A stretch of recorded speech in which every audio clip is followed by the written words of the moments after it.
Welcome to Mr. Nightbleed. Tonight, in 5 true hauntings witnessed deep inside old cemeteries at night, we step into the places most people avoid even in daylight. Those forgotten burial grounds where the cold air feels heavier and the darkness clings to every stone. These aren't legends. These aren't campfire tales. These are real encounters. Moments witnessed by people who walked into a cemetery after sunset and discovered they were not alone. Every account you're about to hear has been retold by someone who felt the ground stir beneath them, who saw shadows move where no shadows should be, who realized the dead don't always lie quiet. My goal this month is to reach 4,000 subscribers. Almost 90% of viewers step into the darkness, listen to these stories, and disappear without subscribing. Don't be one of them. Join the channel. Become part of the night. Before we begin, tell me in the comments where you're watching from and what hour of the night it is for you. And if there's an old cemetery near your town that gives you that uneasy feeling, the kind that makes you walk just a little faster past its gates, type its name below. Because when darkness settles between the headstones, not everything lying there stays still. Kill the lights. Silence the world. Take a deep breath and let us begin. My name's Tyler Briggs. I'm from Pine Valley, just outside Macon in Georgia, and I work as a stock kid and cart pusher at the Food Lion off the highway, and I am sitting in my car by the cemetery gate right now, and my hands will not stop shaking. Man, so I'm just going to say this straight. Before I change my mind again, today started stupid normal. I got up late because my alarm on my phone only vibrated and didn't ring, and I slept through it with the phone under my pillow. My mom banged on my door at 9 and yelled that I was going to lose my job if I kept acting like I was still in school. I threw on the same black hoodie I always wear, the one with the little grease stain on the front from when I dropped a fry basket at work last year, and a pair of jeans that are getting white at the knees from always kneeling to pull boxes from the bottom shelves. Breakfast was the usual. 2 pieces of toast with too much margarine because we ran out of real butter, and instant coffee that never tastes right no matter how much sugar I put in it. The TV was on in the living room, some daytime talk show with the volume low, and my mom was sitting at the table doing one of those word search books she buys from the dollar store. I checked the time on the microwave, 9:42, and checked my phone, 9:39. And I remember thinking that one of them was wrong, but it did not matter because I had to be at work by 11. I was halfway out the door when my mom said without looking up, "You going to see your grandma today, or are you forgetting again?" It took me a second to realize the date. December 12. I always go out to Pine Valley Cemetery for her on that day. Every year. Since the year she died. I told Mom I'd go after my shift, that I would take some flowers. And she said, "Take the fake ones in the closet. The real ones just get eaten up by the deer out there." I grabbed my name tag off the counter. The one that just says Tyler in cheap black print, and my car keys. And I remember my hand hovering for a second over the plastic flowers, red and white ones on a green stem with a little bit of dust on them, and I thought, I'll get them later. No big deal. Listen, I need you to remember that part, because that's the last thing all day that made any sense when I look back. Work was boring. I clocked in at 10:56 because the manager likes it when we are eager and early. His word, not mine. And I went straight to the back to break down cardboard and bring out the new shipment of canned soup. It smelled like bleach and old produce back there, same as always. I stocked shelves, pushed carts, showed an old lady where the sugar was, even though she walked past it twice, got yelled at because one of the price tags on the end cap was wrong. I ate my lunch in the break room, leftover spaghetti in a plastic container that still smelled faintly like the dish soap. At 4, I checked my phone, and there were 3 messages in the family group chat. My aunt reminding everyone it was Grandma's day, my cousin posting a picture of the grave from last year, my mom saying she hoped somebody would go out there because she can't walk that hill anymore. I replied with a thumbs up and said I'd go after work. I swear to God that was my plan. I was not thinking about anything weird. It was just something I do every December, like a chore, like taking the trash out to the curb. I clocked out at 7:03 because the last customer would not stop asking about the difference between two brands of cat food. And then I stood outside the sliding doors for a second, debating if I should go home first and change or just head straight to the cemetery. The sky was already dark, that early winter dark where you can still see a bit of blue behind everything, and I could see my breath when I exhaled. I told myself if I went home I would end up on the couch and not get back up, so I got in my car, this beat-up silver Civic with a crack running across the windshield from a rock that hit it last summer. And I started driving up the 2-lane road that leads out to Pine Valley Cemetery. No music. I just let the heater make that clicking noise it makes before it actually gets warm and listen to the tires on the pavement. It takes maybe 15 minutes from the store. You pass the feed supply place, then the little Mexican restaurant with the faded sign, then the trailer park, then the road starts to curve and climb a bit, and there is a wooden sign on the right that says PIEE Valley Cemetery in white letters that are peeling off. I have seen that sign more times than I can count. I pulled in like normal, the tires crunching on the gravel, and I remember thinking there were fewer cars than usual for December. Some years there are a few families out there with candles. This time it was just empty, or I thought it was. The cemetery in Pine Valley is small, kind of on a hill, but not the nice kind of hill you see on postcards. The ground is uneven, and if you don't watch your step, you'll twist your ankle on the way up. Some of the headstones lean, old ones with names you can't read unless you scrub the lichen away. There are plastic flowers in a lot of the vases, faded from red to pink, sometimes tipped over by the wind. At the far back, there is a line of newer stones, white granite mostly, and that is where my grandma is. The gate was open when I pulled in. That's normal during the day. The weird part is that I checked the time on my phone when I parked, and it said 7:21. And the sky looked like it does around 9, and I remember thinking that it got dark too fast, but I blamed the clouds. I grabbed the plastic flowers from the passenger seat, the ones I remembered to throw in the car at the last second when I left the store, and I shut the door, and the sound echoed way too loud in the cold air. I walked up the path, past the older stones, past the little fenced-off section where they bury the babies, and I went to my grandma's row. I have walked that exact path so many times I could do it with my eyes closed. That is why I noticed right away that something was off. Her stone is supposed to be right in the middle of a straight line of 3. Hers, then Mr. Collins, who died the year after her, then an empty space where they keep saying they will put another stone and never do. But tonight the line was crooked. Not a little. Not like the ground had settled, but like someone had taken the stones and turned them just a few degrees out of line. So if you stood at the head of the row and looked down, it made a slight curve. I stopped. I thought maybe I was imagining it. I put the flowers down on her stone, on the little flat base at the bottom where I always set them, and even the base looked wrong. It looked like it was nearer the grass edge than it should be. I said, "Hey, Grandma," under my breath, like I always do, and my voice sounded small. I checked the dates on her stone, like I do every year, even though I know them by heart. June 1947 to December 2015. The words were the same, but the numbers seemed sharper, like they had just been carved yesterday. I told myself they must have cleaned it. I stood there a minute, feeling stupid for thinking anything weird. Then I looked up again, and I noticed the Collins stone next to hers. The date of death on his stone had always kind of stuck in my head because he died on my birthday, different year, but same day and month, July 3.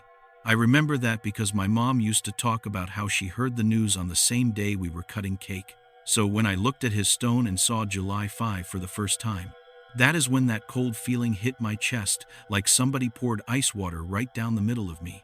Man, I am telling you, I stared at that number for a long time. July 5. I wiped at the stone with my sleeve in case some dirt was on it, making it look like a 5. It was carved clean. I pulled my phone out and opened the old picture my cousin posted in the group chat, the one from last year, and I zoomed in on the line of stones. In the picture, his date was July 3. I checked it twice. My phone said 7:26. I checked the stone again. July 5.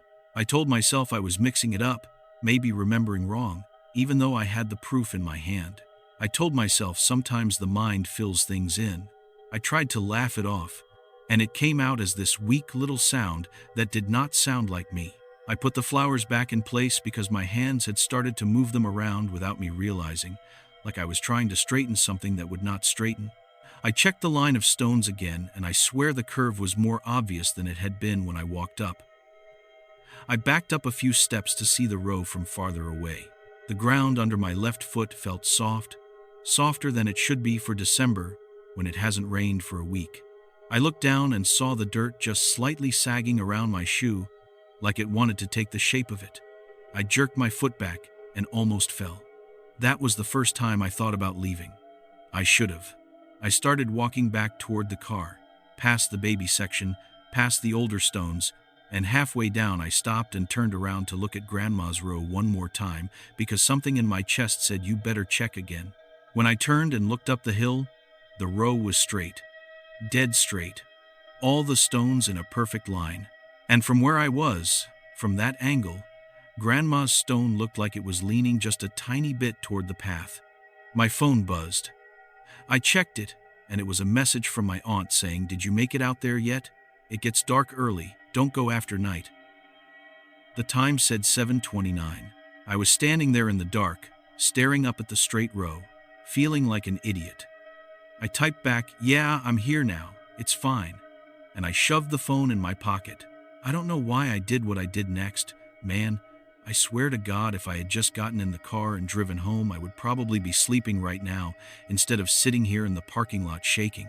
I told myself I'd go back up and get a closer look, maybe take a new picture and send it to the group chat, something dumb like that. I walked back up the hill. My breath sounded loud in my ears. The plastic flowers around some of the stones rattled a little, a tiny bit of wind, but not enough to explain the way the sound seemed to come from different directions every time. I tried to step in the same places I had stepped before because that soft spot had freaked me out. When I reached my grandma's stone again, the curve was back. Colin's stone tilted just slightly. Not enough that you could say for sure, just enough that it made your eyes hurt to look at it. The date on it was still July 5. I checked my cousin's picture again, July 3. I checked the picture date stamp. It said it was taken last December, same day. All of that took maybe a minute. The sky above the cemetery felt close, like there were no stars, no moon, just a low gray ceiling. When I looked toward the road, I could see my car, the silver reflecting a tiny bit of the streetlight from down the hill, but the gate looked farther away than it should have. I know that sounds stupid. I know distances don't just change, but that is the only way I can describe it. The road felt farther. The gate felt narrower. I started talking out loud then, just to hear a voice, even if it was mine. I told my grandma I was here, that I was sorry I missed the last few months. That work has been crazy. I told her Mom still talks to her picture in the hallway, and that Aunt Denise still cries when she makes her chicken and dumplings. I told her I brought the red and white flowers because those were her colors at the church socials.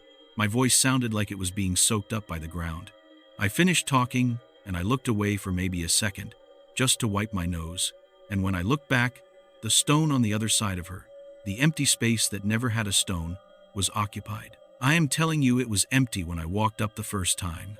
There was just a patch of grass, a little lower than the rest, like they might put something there someday. Now there was a headstone.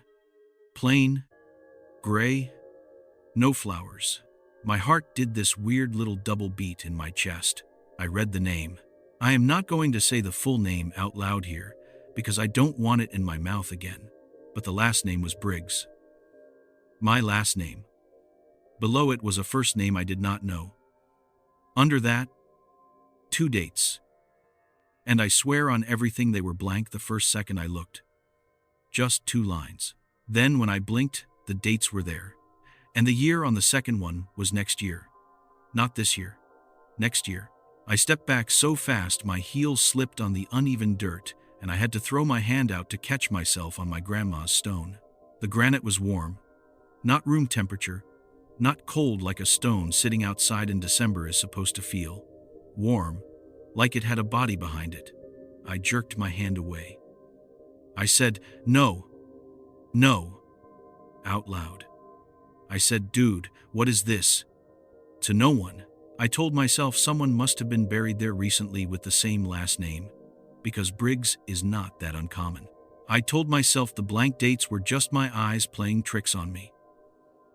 Except the dates were not blank now.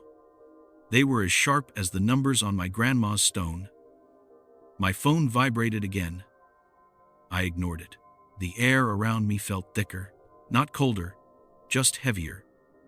Like it was full of something that did not want me there. I decided, then I was leaving. No more checking. No more looking twice. I turned to go, and the ground under both my feet shifted. Not like mud, not like slipping. It felt like standing on a mattress when someone else gets on, that slow sink, except it was dirt. I froze. I could hear something then. And I hate this part.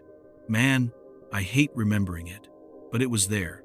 It was this tiny grainy sound, like someone moving their hand through dry rice, but muffled, coming from under the ground. It was everywhere and nowhere at once. I told myself it was roots. I told myself it was some animal. I told myself anything I could think of, while my body knew it was none of those things. I took one step forward. The sound followed my foot, under the soil, like it was tracking me. I took another step, and it happened again. I tried to run, and my legs would not move right, like I was running in waist-high water. The headstones around me seemed closer than they had been a minute ago, like the rows had shifted in without me seeing them move. I know that sounds insane, but I swear they were not that close when I walked up. I could smell cut grass even though there were no fresh clippings anywhere, and this faint chemical smell from the fake flowers. Somewhere, a plastic windmill on a kid's grave spun once and then stopped, no wind at all. I hit the main path, and I almost relaxed because the ground there is packed gravel, and it did feel more solid. I power walked down it, not quite running, because I did not want to trip and break my neck, telling myself that once I got to the car I could just drive away and laugh about how weird I was being. That is when the lights went out. Not all the way. It was like someone dimmed the sky. 1 second, I could see all the stone shapes around me. The tree line at the edge of the cemetery. The faint glow from a house down the hill. The next, everything was still there, but darker. Lower contrast, like someone had turned down a dimmer switch. And the only real light was this pale strip along the path ahead of me, as if the sky had decided that was the part I was allowed to see. My phone buzzed again and I yanked it out, ready to turn on the flashlight, and the lock screen lit up. The time said 3:1. I stopped. I had just checked it, and it was 7:29. It does not take over 7 hours to walk from the top of the hill to the middle path. The battery icon that had been at 70% when I got out of the car was now sitting at 12. Notifications had stacked up. Missed calls from my mom, messages from my aunt and cousin, even one from my manager, asking if I could cover the morning shift tomorrow. All of them had timestamps between 8 and midnight. None of them had come through while I was standing by my grandma's stone. That is what broke something in my head. Not the stone with my last name. Not the date that had not happened yet. The time loss. The way my phone said I had been up there for hours and I remembered maybe 20 minutes. I turned the flashlight on. The beam hit the path and the stones on either side, and everything looked off by just enough. Some stones that should have been taller looked shorter. Some that should have been simple rectangles now had curves, and when I tried to focus on any one of them, my eyes kept sliding away. I swept the light up toward Grandma's row. From where I was, halfway down the hill, I should have only been able to see the tops of the stones, but I could see the whole line clear, as if I was standing right in front of it. And they were moving. Man, I swear to God, they were moving. Not sliding across the ground like in a movie. They were rising and sinking very slowly, like something under the earth was breathing, and each stone was resting on a chest that lifted and fell. The ground around them looked like it was also shifting, not crumbling, just pulsing in the same rhythm. I could feel that rhythm in my feet even though I was way down the path. My knees almost gave out. I think I said no out loud again. Just that one word, over and over. I shone the light away, toward the gate, but the beam stayed short, like it did not want to go that far. The sky above the cemetery felt lower now, almost pressing down.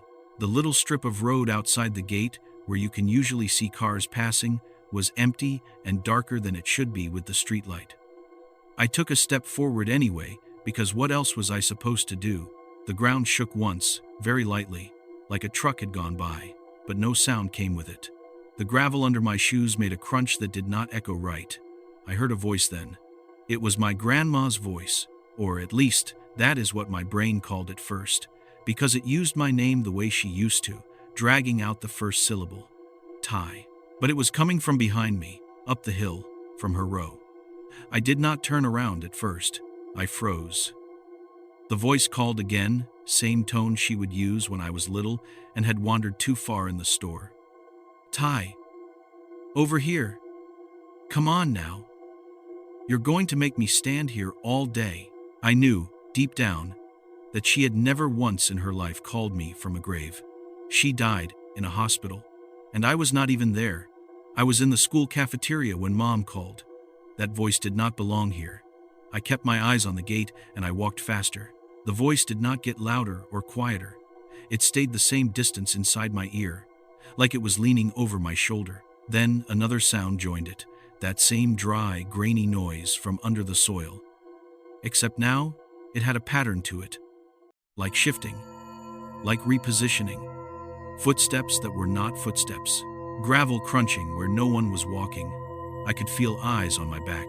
Not one pair, a lot of them, all from different heights. Listen, I know the rules say no ghosts, with backstories and no demons, and I am not saying what it was. I am just telling you what it felt like. It felt like every name on every stone had turned into a set of eyes, and they were all looking at me at once. My chest hurt. I could taste metal in my mouth like blood, but there was none. I started running then. I did not care about tripping.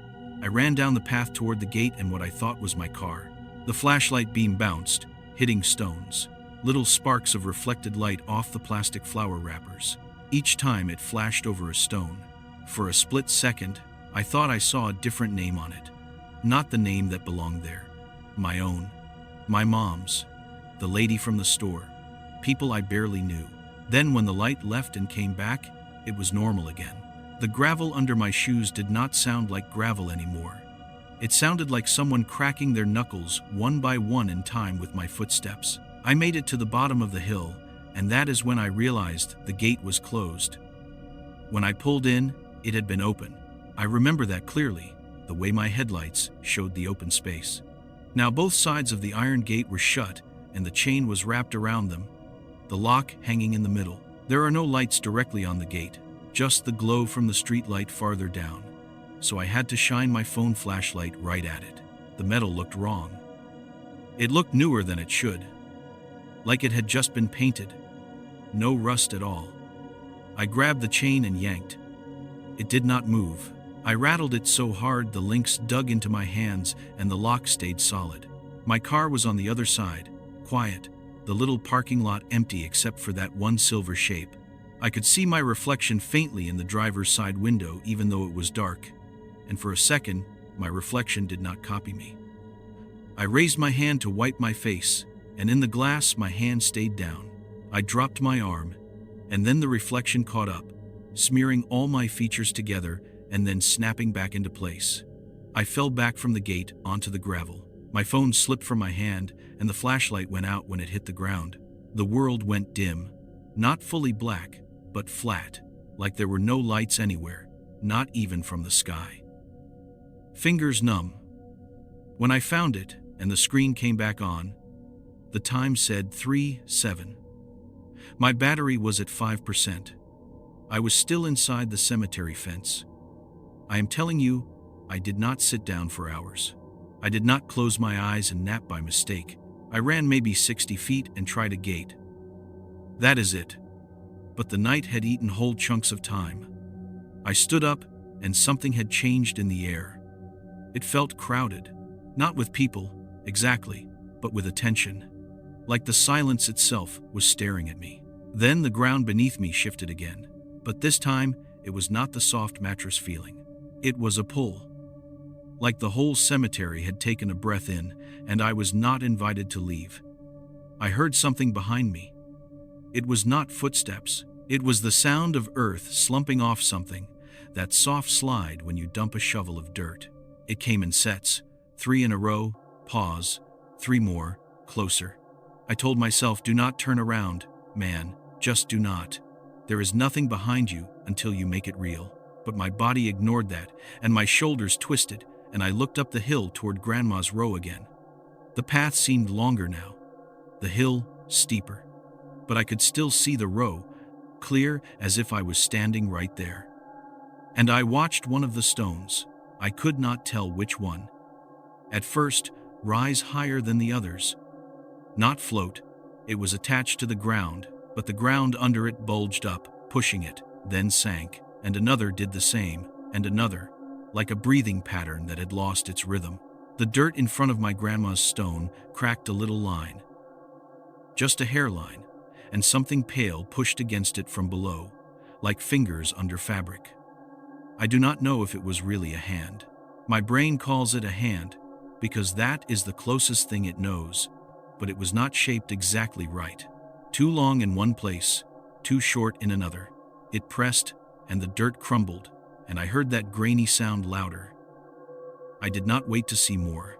I grabbed the chain on the gate again, and instead of pulling straight out, I yanked it up, hard, like I was trying to lift the whole thing. The lock shifted just enough that the bottom of the gate scraped open a couple inches, whining against the gravel. It should not have. The chain was still wrapped. There was no space. But the gate moved anyway. I shoved my foot through the gap, and then my shoulder, scraping skin off my arm, and I forced myself between the bars. For a second, my jacket caught on something, and I felt this tug at my back. Not just on the cloth, but on me, like somebody had hooked fingers into my spine. Then it let go, and I fell out onto the paved road outside. The moment I hit that asphalt, everything changed. The air felt thin again, easier to breathe. The street light down the road was bright like normal. I heard a truck in the distance, somebody taking the curve too fast, like they always do. Behind me, the cemetery was just a dark shape on the hill, the gate half open, the sign overhead creaking a little in the cold. I rolled onto my back, staring at the sky. Stars were there now. The moon was a thin line over the trees. My phone buzzed so hard in my pocket I thought it was going to break. I answered without looking, and my mom's voice came blasting through, crying and angry at the same time. Asking where I was, asking why I had not answered, saying they had been calling hospitals. I said, I am fine, I just lost track of time. I am sorry, over and over. She said, Tyler, it is 3 a.m. You left for the cemetery before 8. I sat up and looked at my car. It was not parked where I left it. It was about 20 feet farther down the shoulder, facing the wrong way. Like someone had backed it out and straightened it while I was gone. The driver's side door was locked. My keys were in my pocket. I did not remember locking it. I did not remember moving it. I told my mom I was coming home. And I hung up because my battery was at 1% and I needed the GPS if anything else went wrong. When I stood up, my legs almost gave out. My jeans were covered in dirt from the knees down, like I had been kneeling or lying on the ground a lot longer than I remembered. There was soil under my fingernails, even though I had not dug anything. I got in the car, started it, and for a second the engine just clicked, like the battery was dead. Then it roared to life like nothing was wrong. The clock on the dashboard said 10:04. I did not trust it. I drove home with the radio turned all the way up to some late-night station just so I would hear human voices. Any voices, saying normal things like traffic reports and weather. The whole time I was driving, I would hit certain stretches of road, and for a few seconds, I could not remember what was supposed to be on either side. There is usually a gas station on that corner, right, or a mailbox, or a farmhouse. For a second or two, those things would feel optional, like the road could lead anywhere. When I got home, Mom was waiting on the porch in her robe, and she grabbed me and hugged me so hard I could not breathe. She kept saying, "Where did you go? Why didn't you answer?" We almost called the sheriff. I told her I fell asleep in the car at the cemetery, that my phone died. It was easier than saying the other thing. She made me come inside. I went to the bathroom to wash my hands, and when I turned on the light, I saw dirt on my neck, right under my jaw, in a smudge like somebody had cupped a hand there and pulled. I scrubbed it until the skin was red. That was 3 nights ago. I did not go to work the next day. I told them I was sick. That is not a complete lie. I have not slept more than an hour at a time since. Every time I close my eyes, I see that row of stones rising and sinking, that new stone sliding into place without being carried, the dates carving themselves from nothing. Today, I thought maybe it would get better if I went back in the daytime, just to prove to myself everything was normal. I know that sounds stupid after everything I just said, but I needed to see it in the sun. So I waited until lunch and I drove out again. The sky was clear, bright blue, the way it never is at night. The sign over the cemetery was peeling like normal. The gate was propped open with a rock. There were 2 other cars in the lot. A woman with a stroller was leaving as I walked up and she nodded at me, like nothing was wrong. I walked up the hill, heart pounding, expecting every step for the ground to shift under me, but it didn't. The dirt was hard. The plastic flowers rattled in a regular way when the breeze hit them. Birds were chirping in the trees. I got to Grandma's row, and I stopped so fast I almost tripped over my own feet. The line of stones was straight, perfectly aligned. Grandma's stone in the center, Colin's on one side, the empty grass patch on the other. No new stone, no Briggs. The date on Colin's stone was July 3 again. I checked my cousin's picture, and it matched. For a second, I seriously thought that I had dreamed the entire thing, that I had sat in my car the other night and fallen asleep and let my brain scare itself. Then I looked at the base of Grandma's stone where I had set the flowers. The red and white flowers from the other night were there, but they looked older than 3 days. The plastic was dirty and faded, and there was a thin line of dust on the petals like they had been there for months. Next to them was a little track in the dirt, a groove that ran from the base of her stone to the patch of grass where the empty space was, like someone had dragged something heavy but narrow between them. I knelt down to look closer and saw that line was deeper, closer to the empty patch, like more weight had settled there. When I reached out to touch the dirt, my finger landed in a small depression. It fit my fingertip exactly, and when I pressed, it felt like sliding into a fingerprint that matched mine. I jerked my hand back so fast, I fell onto the stone behind me. I heard somebody behind me say, "You all right, son?" And I turned to see the groundskeeper standing there. Old guy in a green jacket with the cemetery logo. I said, "Yeah, I am fine," and it came out too loud. He squinted at me and then at the ground. He said, "You family of hers," nodding at my grandma's stone. I said, "Yeah, I am her grandson." He nodded again like that made sense. Then he said, "Funny thing about this row, it keeps settling strange. Every time I come up here, the level looks a little off." I tried to laugh. I asked if that was normal. He shrugged and said, "Dirt moves, son, that is what it does." Then he said, without me asking, "Sometimes you just have to accept that. Dirt moves. Stones move. We just put them where the families ask, and the ground does what it wants." The way he said it made the back of my neck prickle. I asked him if they had buried anyone new in this row recently, anyone with my last name. He shook his head, said not that I recall, and I would remember that. We do not get many Briggs out here. I thanked him, and he walked away, whistling some tune that sounded off by one note. I stood there, a long time after he left, staring at the empty patch where the stone had been or had not been, depending on whether I trusted my own memory. When I finally walked back to my car, I counted my steps. It took 24 to reach the gate. The night it happened, it might as well have been a mile. Now I am back here, in the same car, parked just outside the gate because I could not make myself pull in. It is just after 3 in the morning again. I checked the time 3 different ways. My phone, the car clock, the watch my grandma gave me on my 13th birthday that I dug out of my drawer tonight, even though the battery is almost dead. All of them say the same time. The gate is closed right now. I can see the lock. Rusty like it always used to be. Not shiny like that night. The road is quiet, except for the occasional truck. I am talking into my phone like some crazy person because I need this out of me. I need it somewhere else, so maybe it will stop looping in my head. Listen, man, I am not asking you to believe me. You were not there. You do not know how the ground felt under my feet, or how wrong the sky looked, or how it feels to see your own last name on a stone that vanishes in daylight. But I need you to understand one thing.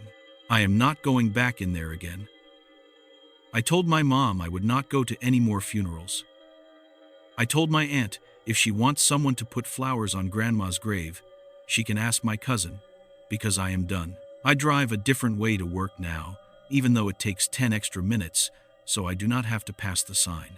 When I ride with someone else and we go near a cemetery, any cemetery, I find some excuse to look at my phone so I do not have to see the rows of stones out the window in case any of them decide to shift while I am looking. I turned off the vibration on my phone because sometimes when it buzzes in my pocket it feels like that pull from the ground again. I keep waking up with dirt under my fingernails, even though I wash my hands before bed. I do not know what really happened that night. I do not know if time actually folded or if my mind is broken.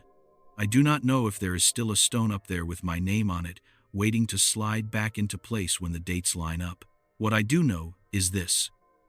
I will drive the long way around for the rest of my life if I have to. I will add 20 minutes to every trip. I will go out of my way. I will be late for everything, just so I do not have to see headstones from the road. Because once you have watched them move, once you have felt the ground under them breathe, you cannot see them as just markers anymore. You see them as lids. And you never really know which one is getting ready to open. My name's Danielle Mercer. I'm from outside Red Clay, Oklahoma. And I work as a long-haul truck driver hauling lumber and farm equipment. And I keep telling myself that what happened out there on County Road 12 was just me being tired and jumpy. But I am sitting in my cab right now, in a gas station parking lot, facing away from the little cemetery behind it, because I cannot stand seeing headstones anymore. And my hands are shaking so bad, the coffee keeps sloshing out of the cup. And if I do not get this out of my head and say it straight, man, I feel like it is going to come back in a way I cannot drive away from. So just listen, because I swear to God this happened exactly like I am about to tell you. With nothing added and nothing made pretty, just what went wrong that night, by Red Clay Memorial. That day started normal. That is the worst part. There was nothing special. No weird feeling when I woke up. No dreams, nothing, just another run on a route I had done so many times I could see it with my eyes shut. And maybe that is part of the problem too, because routine makes you blind, you know. It makes you think you know every mile of road, every gas station, every tree line. And then one night, the road shows you something you never saw, and you realize maybe it was there the whole time. I woke up in the sleeper around 9 in the morning at a truck stop outside Amarillo, my back stiff from the bunk, and the first thing I remember thinking was that my shirt smelled like fryer grease and cheap coffee because I had worn it the day before inside the diner. And I told myself I would change it as soon as I fueled up. But I did not. I just pulled it back on. Gray work shirt with my name patch a little crooked, a faint dark ring on the stomach from where I had spilled chili a couple weeks back that never quite washed out. And I remember staring at that stain while I brushed my teeth in the gas station bathroom, thinking I should buy a new shirt.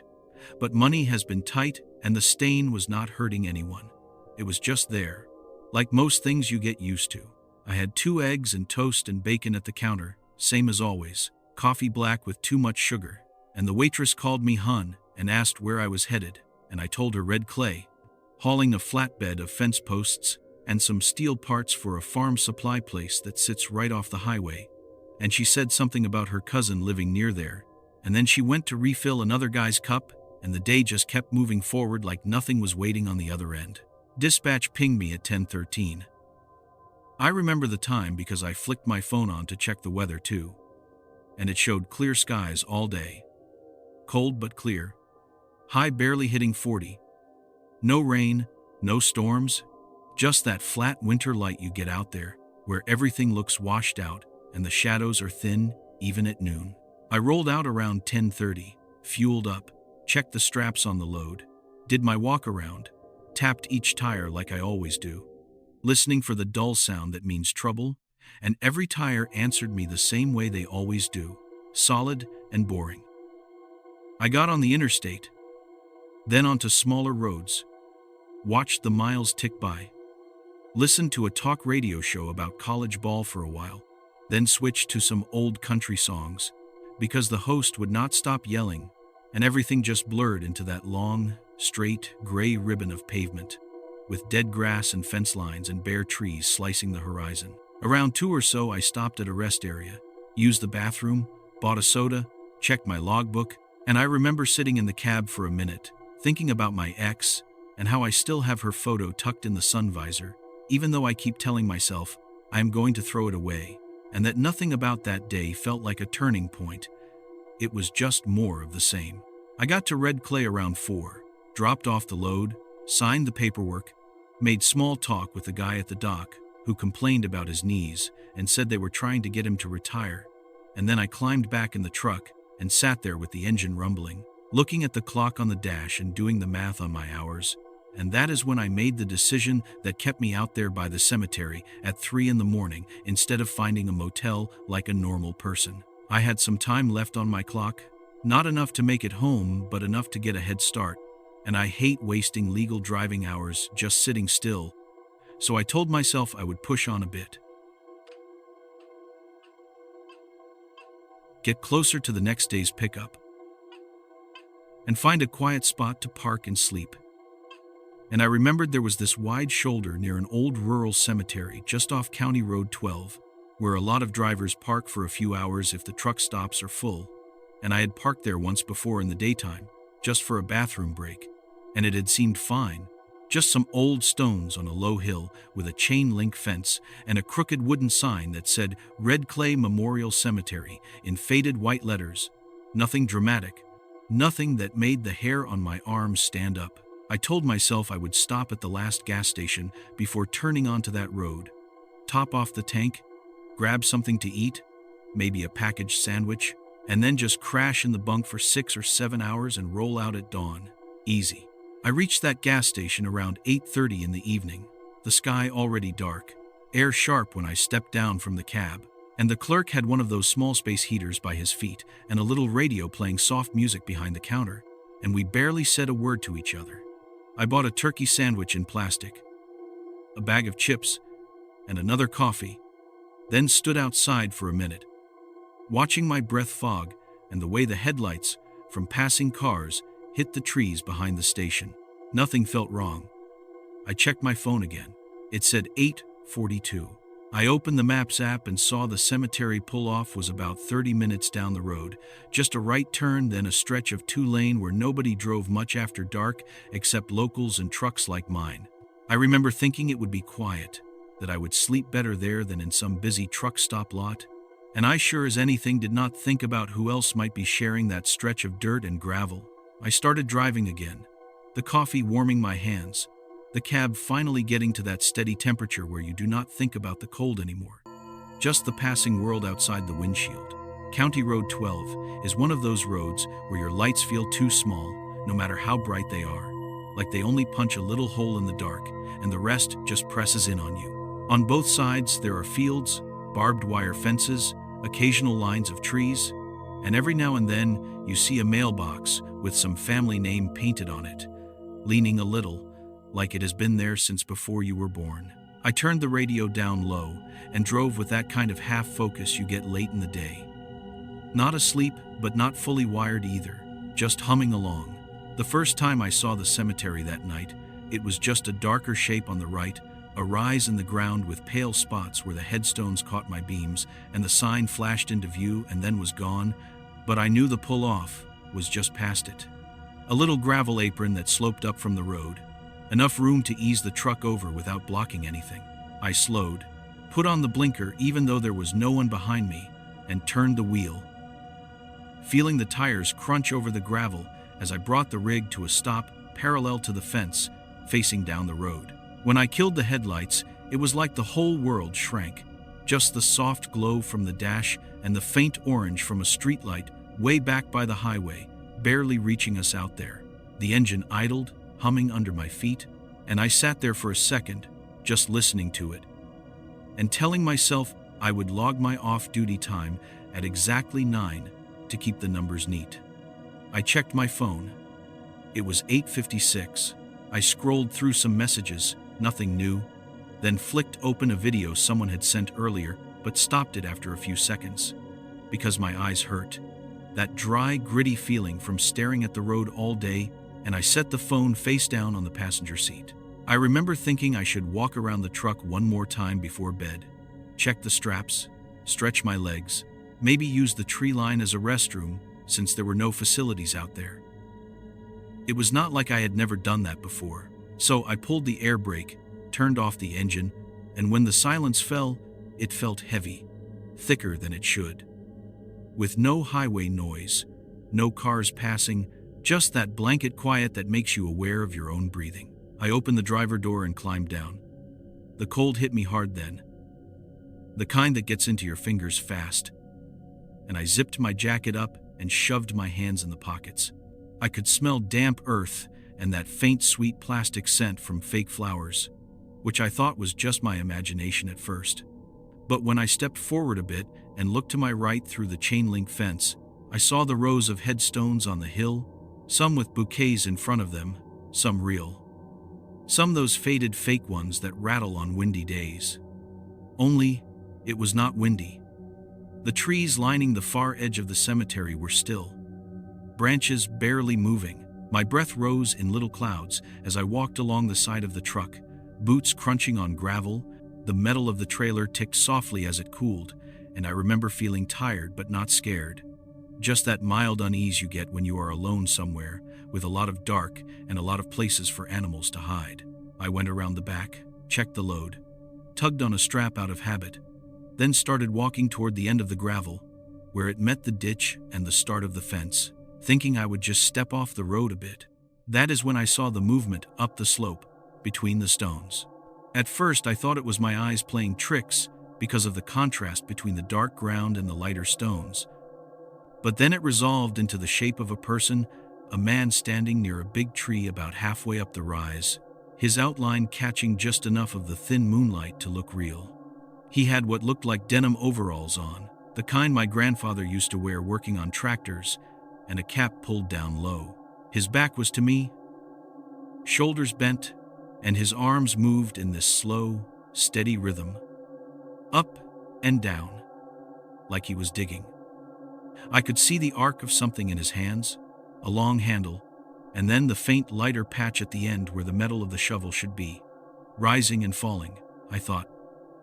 All right, groundskeeper, maybe someone working late, maybe there was a funeral the next day, and he was behind schedule. It was weird, sure, 3 a.m, kind of work in the middle of the night, but it was barely past 9 then, and I told myself maybe he liked doing it in the evening when it was cooler and no one was around. Except I knew it was not 9 anymore because I felt like I had been walking around longer than that, and when I glanced at my watch, it said 2:57.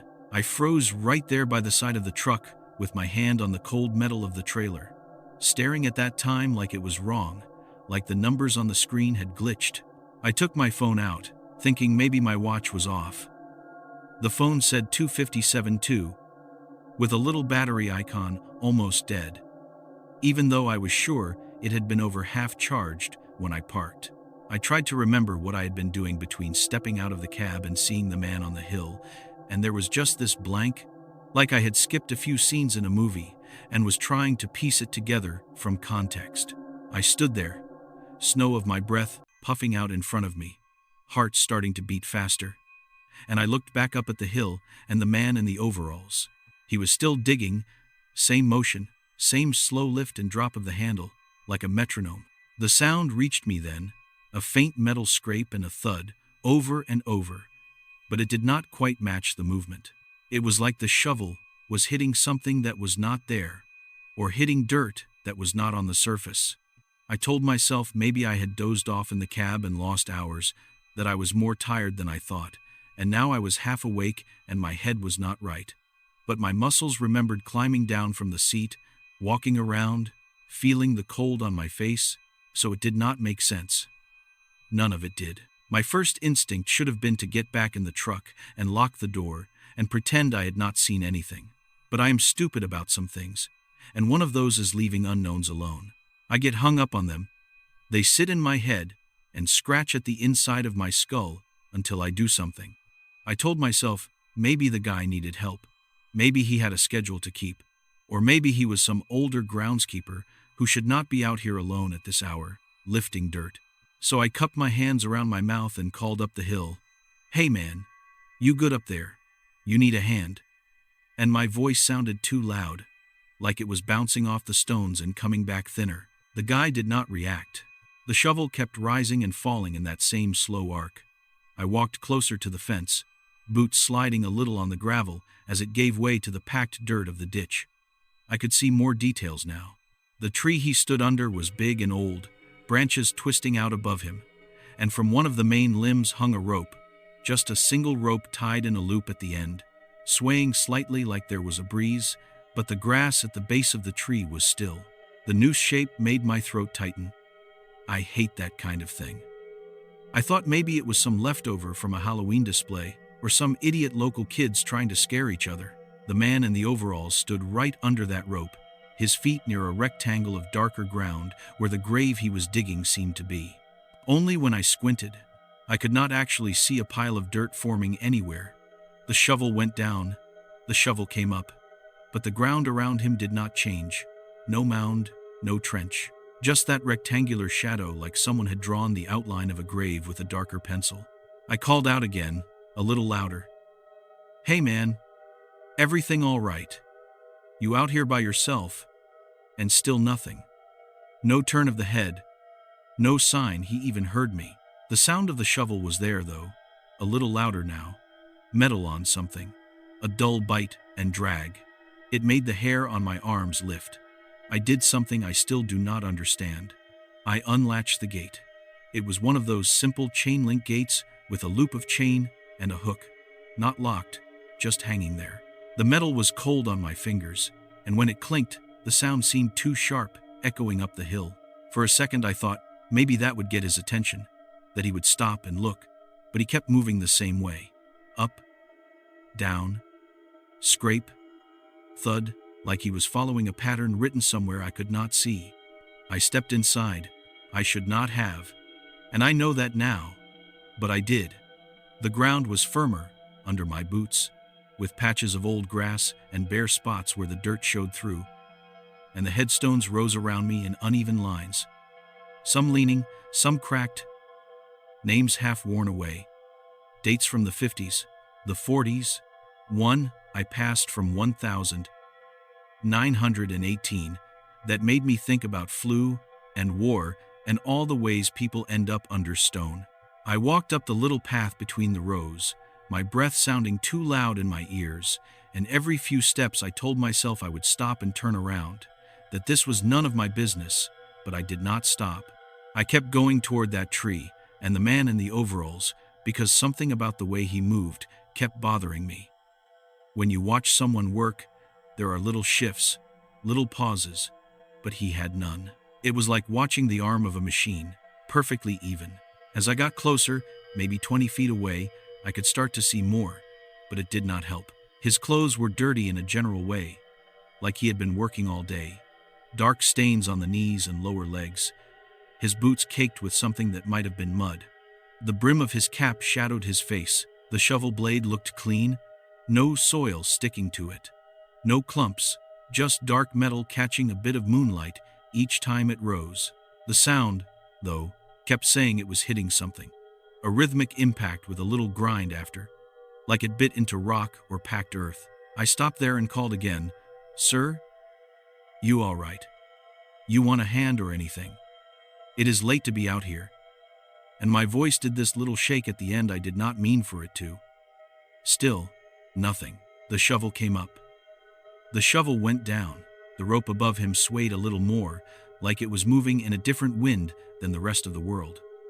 I swallowed, my mouth suddenly dry, and stepped closer, closing the distance to maybe 10 feet. I saw then that the rectangle at his feet was not actually disturbed soil. It was darker because it was wet. At least that is what I thought at first, that maybe there had been rain earlier and the water had collected there. But the rest of the ground did not look wet. And when the shovel came down, it did not splash. It just sank through the darkness like it was not there at all. I felt something in my chest pull tight. I said, "Sir," and my voice cracked. "You hear me?" And then, "Man, I swear to God, are you okay?" And right after I said that, the shovel stopped. It froze midway up, handle at an angle, blade hovering above that dark rectangle, not wobbling, not shifting like something with weight should. The man in the overalls stood still too, shoulders squared now, head slightly turned. I felt every muscle in my body lock up. For a second, nothing moved except that rope above him, swinging very gently side to side. Then he spoke.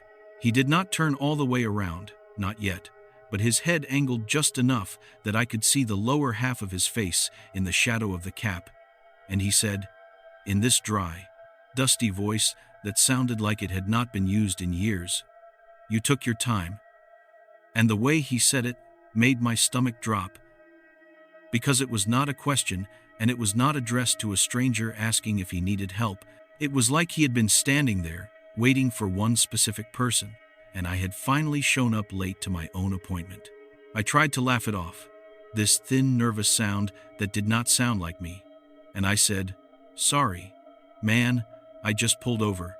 I saw you out here, thought maybe you needed a hand, or maybe you were in some kind of trouble," and I took another step forward out of habit, like I was approaching a customer or another driver, and the closer I got, the colder the air felt. Not just normal night cold, but this sharp drop, like stepping into the freezer section at the store. I could see the edge of the dark patch at his feet more clearly now. It was not water. It was more like a shadow that had gotten too dense, too solid, and the shovel blade hung there right above it, unmoving. I realized his hands were not clenched around the handle the way they should be after repetition. They just rested there, fingers loose, like the tool was holding itself in place.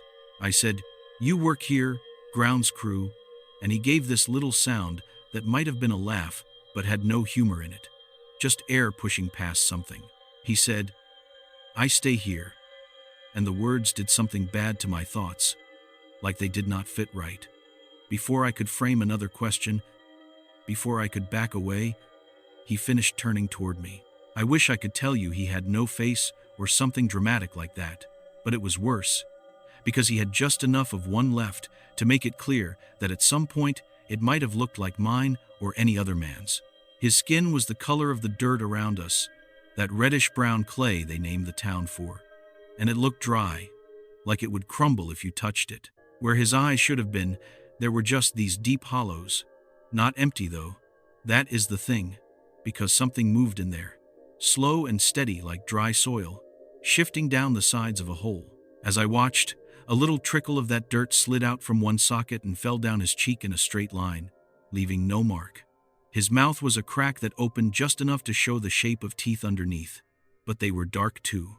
Not rotten, just stained with the same red. I know how this sounds.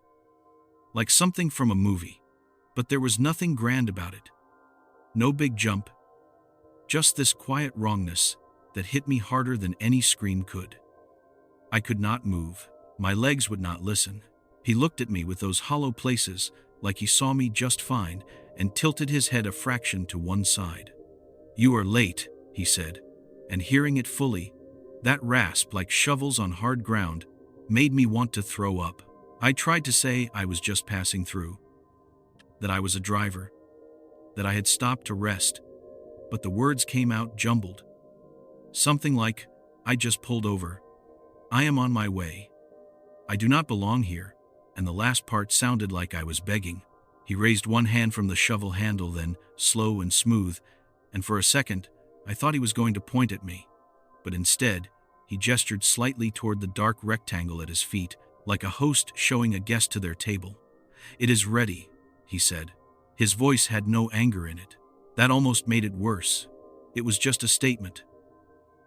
I shook my head hard, finally finding some control in my body, and took a step back. Then another. My heel brushed against something, and I glanced down. There was a headstone right behind me that I had not noticed approaching, low and plain, and my boot had scuffed the edge. The name on it was worn but still readable. I saw the letters, and my brain did this lurch. It said Mercer, same spelling as mine. The first name was gone, smoothed away. Just a faint curve where a letter used to be, but the last name was clear, dates half erased. I know it is not a rare name. I know there could be other Mercers buried anywhere. But in that moment, with the man of clay and dirt staring at me and that empty rectangle on the ground, it felt like the world had shrunk to just me and that stone. I jerked my foot away like the granite was hot. I said, "No, wrong guy. I do not live here. I am just driving through. Man, I swear to God." And I turned, ready to run back down the slope, back to the truck, to slam the door and fight with the keys and maybe grind the starter, but try anyway. But something stopped me. The path I had walked up through the stones was not there the way I remembered it. The rows seemed closer together, the gaps narrower, like the ground had shifted while I was watching the gravedigger. I forced myself between two markers, shoulder-brushing cold stone, and almost stumbled as the ground under my boots dipped unexpectedly. I looked down and saw that my footprints were there already, not just behind me where they should have been, but ahead, pressed into the thin dust and grass leading up toward the tree. It was like I had walked this route more than once, over and over, but I only remembered coming up once. For a second, everything in my vision narrowed around those prints. Boot tread clear, the pattern I recognized as my own, and I had this awful thought that I had been going up and down this hill all night, maybe for hours, while time slipped and reset, and every time I thought I was making a new choice, I was just sinking deeper into a rut I could not see. I snapped my head up, breathing fast, heart punching at my ribs, and the man, the gravedigger, was watching me still. Shovel now, resting with the handle straight up, blade planted at the edge of that dark rectangle like a marker. The rope above him had gone almost still, only the slightest twitch now. He did not move to block my way. He did not move at all. He just waited. That is what makes me shake now even more than the way he looked, the waiting. Like he had all the time in the world, and I was the one running late to something that had no end time listed. I forced my legs to go, one step, then another, ignoring the strange weave of the rows, ignoring the way the air felt thicker, like walking through smoke that did not smell. I kept my eyes on the gate down at the bottom because I needed some solid point to aim at. Every time my gaze flicked sideways, I saw little wrong details. A date on a stone that said someone had died next year. A bouquet of fake flowers that rattled gently even though there was still no wind, their plastic petals tapping against each other like teeth. A stone with no name, just a blank space. But when I glanced back, it had something carved that I could not quite read in the dim light. Letters that seemed to rearrange themselves. I stopped doing that. I stopped looking. I put everything into reaching that gate. It felt impossibly far, like the hill stretched under me. But finally my hand closed around the cold metal post. I shoved it open so hard it clanged and stumbled out onto the gravel, sucking in air like I had been underwater. For a second, I just stood there, leaning on the gate. Then I forced myself to do one last thing. I turned back to look up the hill. Part of me hoped, really hoped, that I would see nothing, that the man and the dark rectangle and the rope were all some sleep-deprived vision, but they were still there. He was turned away again now, back to me, shoulders bent, arms moving steadily as he dug. The shovel rose and fell in that same slow pattern. The rope swayed above him, gentle, side to side, not matching any breeze I could feel. The sound of metal on whatever he was digging in reached me as faint, regular beats. I realized then that it matched my heartbeat. I did not call out again. I did not ask any questions. I backed away from the fence, never turning my back on that hill until I had my hand on the truck door. When I finally climbed up and slammed it shut, the cab felt too small, too close, but it was something with locks and glass, and that had to count for something. My hands fumbled the keys, and I messed up the ignition twice before the engine caught. When it did, the sound made my eyes sting with relief. I turned the headlights on, and for a second, they flared over the fence and up the hill, catching the tree, the rope, the faint form of the man in overalls. The light did not touch him the way it should have. It seemed to slide around him, like he was deeper in the ground than everything else. I snapped my gaze away and focused on the road. The clock on the dash said 3:1. I put the truck in gear, eased it forward, tires crunching on gravel, and pulled back onto the asphalt, not looking in the mirrors until the cemetery was swallowed behind me by the dark. I drove without the radio on. I did not want any noise that I was not making. My hands were still shaking on the wheel, and I kept glancing at the clock, expecting it to jump or slide backward. But it moved normally now, minute by minute. After a while, the highway came back, the familiar glow of signs and the occasional sweep of other headlights. The world felt real again, solid, but that did not loosen the knot in my chest. At the next gas station with lights and people and cameras, I pulled in. I must have looked bad, because the cashier asked if I was sick. I said I was just tired and bought another coffee, but my hand shook so much when I lifted it that I had to set it down and use both hands. I went back out to the truck, sat in the driver's seat with the door locked and the engine off. And for the first time since I was a kid, I started to pray without really thinking about it, just words tumbling out under my breath, asking to not see that hill again, to not dream it, to not find myself back there without knowing how I got there. In the morning, when the sky was pale and the parking lot was full of other trucks and cars, I tried to convince myself it had been a waking nightmare, a stress thing. I told myself I should drive back past the cemetery in broad daylight, look at it, see nothing but stones and grass, and maybe some groundskeeper trailer out back. That would prove it, right. But when I checked my printed route sheet and thought about turning down County Road 12 again, my hands started trembling worse than they had the night before, and my throat closed up. I did not go back. I took the long way. Added miles I did not have fuel money for, just to avoid that turn. Later that week, I saw a patrol car at a truck stop near Red Clay. The officer was grabbing coffee, and I heard him talking to the clerk about some kids getting caught drinking out by the cemetery and how they had spooked themselves because they swore they heard someone digging even though the place was empty when he checked. I did not interrupt. I did not ask questions. I paid for my stuff and left, heart pounding, ears ringing. I told myself it was just stories, that the kids had been drunk, that maybe he was exaggerating. But every time I closed my eyes, I saw that rope swaying above a man who did not stop moving until I called out, who looked at me with hollows full of shifting clay and said I was late like we had agreed on a time. I started changing my routes, requesting loads that sent me in different directions. The company grumbled, but I made up excuses about family, about preferring certain lanes. If there is a cemetery marked on the map near a place I have to stop now, I do not park there. I will drive tired to the next town. I will sleep sitting up in the driver's seat in a crowded lot. But I will not pull over on some quiet road next to a fence and a hill of stones. I cannot watch funerals on TV anymore. The sight of people standing around an open grave makes my skin crawl. I skip those scenes, turn the channel, get up, and walk out of the room if I am at someone else's place. My sister asked me to visit our father's grave last month. Said it would mean a lot to her, that enough time had passed. I told her the truck schedule had me out of state, and I could not make it. That was a lie. I was back home that week, truck parked on the gravel beside my little rental. But I sat in the cab instead and stared at the steering wheel, because every time I thought about walking between rows of stones, my knees felt weak. I know how it sounds. I know people are going to say I was exhausted, that I nodded off and dreamed the whole thing, That I misread the times. That memory is funny like that. Maybe they are right. Maybe there is some medical explanation. Some mix of lack of sleep and too much caffeine and the quiet of that road. I could live with that. I would welcome it.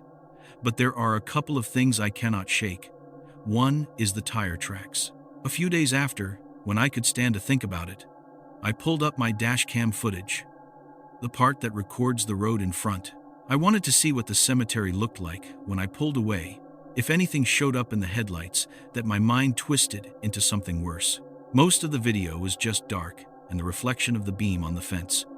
But there was this one frame, as I turned back onto the road, where the angle shifted just enough that you could see a slice of the hill and the ground near the tree. It was grainy as anything, but you could make out a long rectangular patch of darker shadow at the base of the trunk and a line of tire tracks in the dirt beyond the fence, like something heavy had turned off the road and driven straight up to that spot. They did not match my path.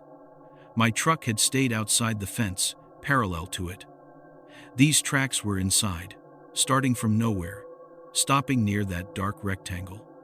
I showed it to a buddy once, asked him what he saw without telling him what I thought. He frowned, leaned closer to the tiny screen, and said it looked like someone had driven in there. Maybe a pickup, maybe some farm vehicle. But there was no gate opening in that direction. He asked if the groundskeeper had another access road. I said I did not know. Then he handed me the phone back and told me I needed sleep. The other thing is my shirt. That gray work shirt with the chili stain, I still have it. I was going to throw it out after that night, but something stopped me. When I got back from that run, I noticed a new mark on it. Down near the hem, a reddish smear that did not look like food or grease. I touched it, and the fabric felt stiffer there, like something had dried into it. I tried washing it 3 times. The mark faded a little, but never fully disappeared. It is not blood. I know what that looks like. And this is more like clay ground into the threads. That same red clay color as the soil out by Red Clay Memorial. I do not remember kneeling or falling or brushing against the ground hard enough to pick it up like that, but it is there, and when I press my fingers to it, I swear I can feel the slightest grit under the skin. I keep the shirt shoved in the back of my closet now. Sometimes I think I should set it on fire, but I am afraid of what that would mean. Like admitting something sealed itself into my life that night, and burning the shirt would not get rid of it, just make it angry. I know how that sounds too. I am not a superstitious man. I do not talk about demons or curses. I just know that since that night, every time I see a line of headstones from the road, no matter how far away, I get this pressure in my chest like someone is standing on it, and I find a way to look away, to stare at the dash, to check the mirrors, anything but those stones. If I have to pass a cemetery, I turn the radio up loud, like noise can drown out the memory of metal on unseen earth, and a voice like dried dirt saying I was late. I do not know who that man was, if he ever had a real name, if he was a memory of someone who used to dig graves there, or something older than that, tied to the red clay and the tree and that rope. I do not know if that rectangle was meant for me, or if I just happened to arrive at the wrong time, stepping into a shift that has been going on longer than anyone remembers. All I know is that he did not chase me. He did not cross the fence. He just went back to digging when I ran. Like he could afford to wait. Like he had waited before, and would wait again. Because whoever he is, he never left that cemetery, and never will. And if I ever make the mistake of pulling over on that road again, he will still be there, shovel rising and falling over a grave that is always ready and never filled.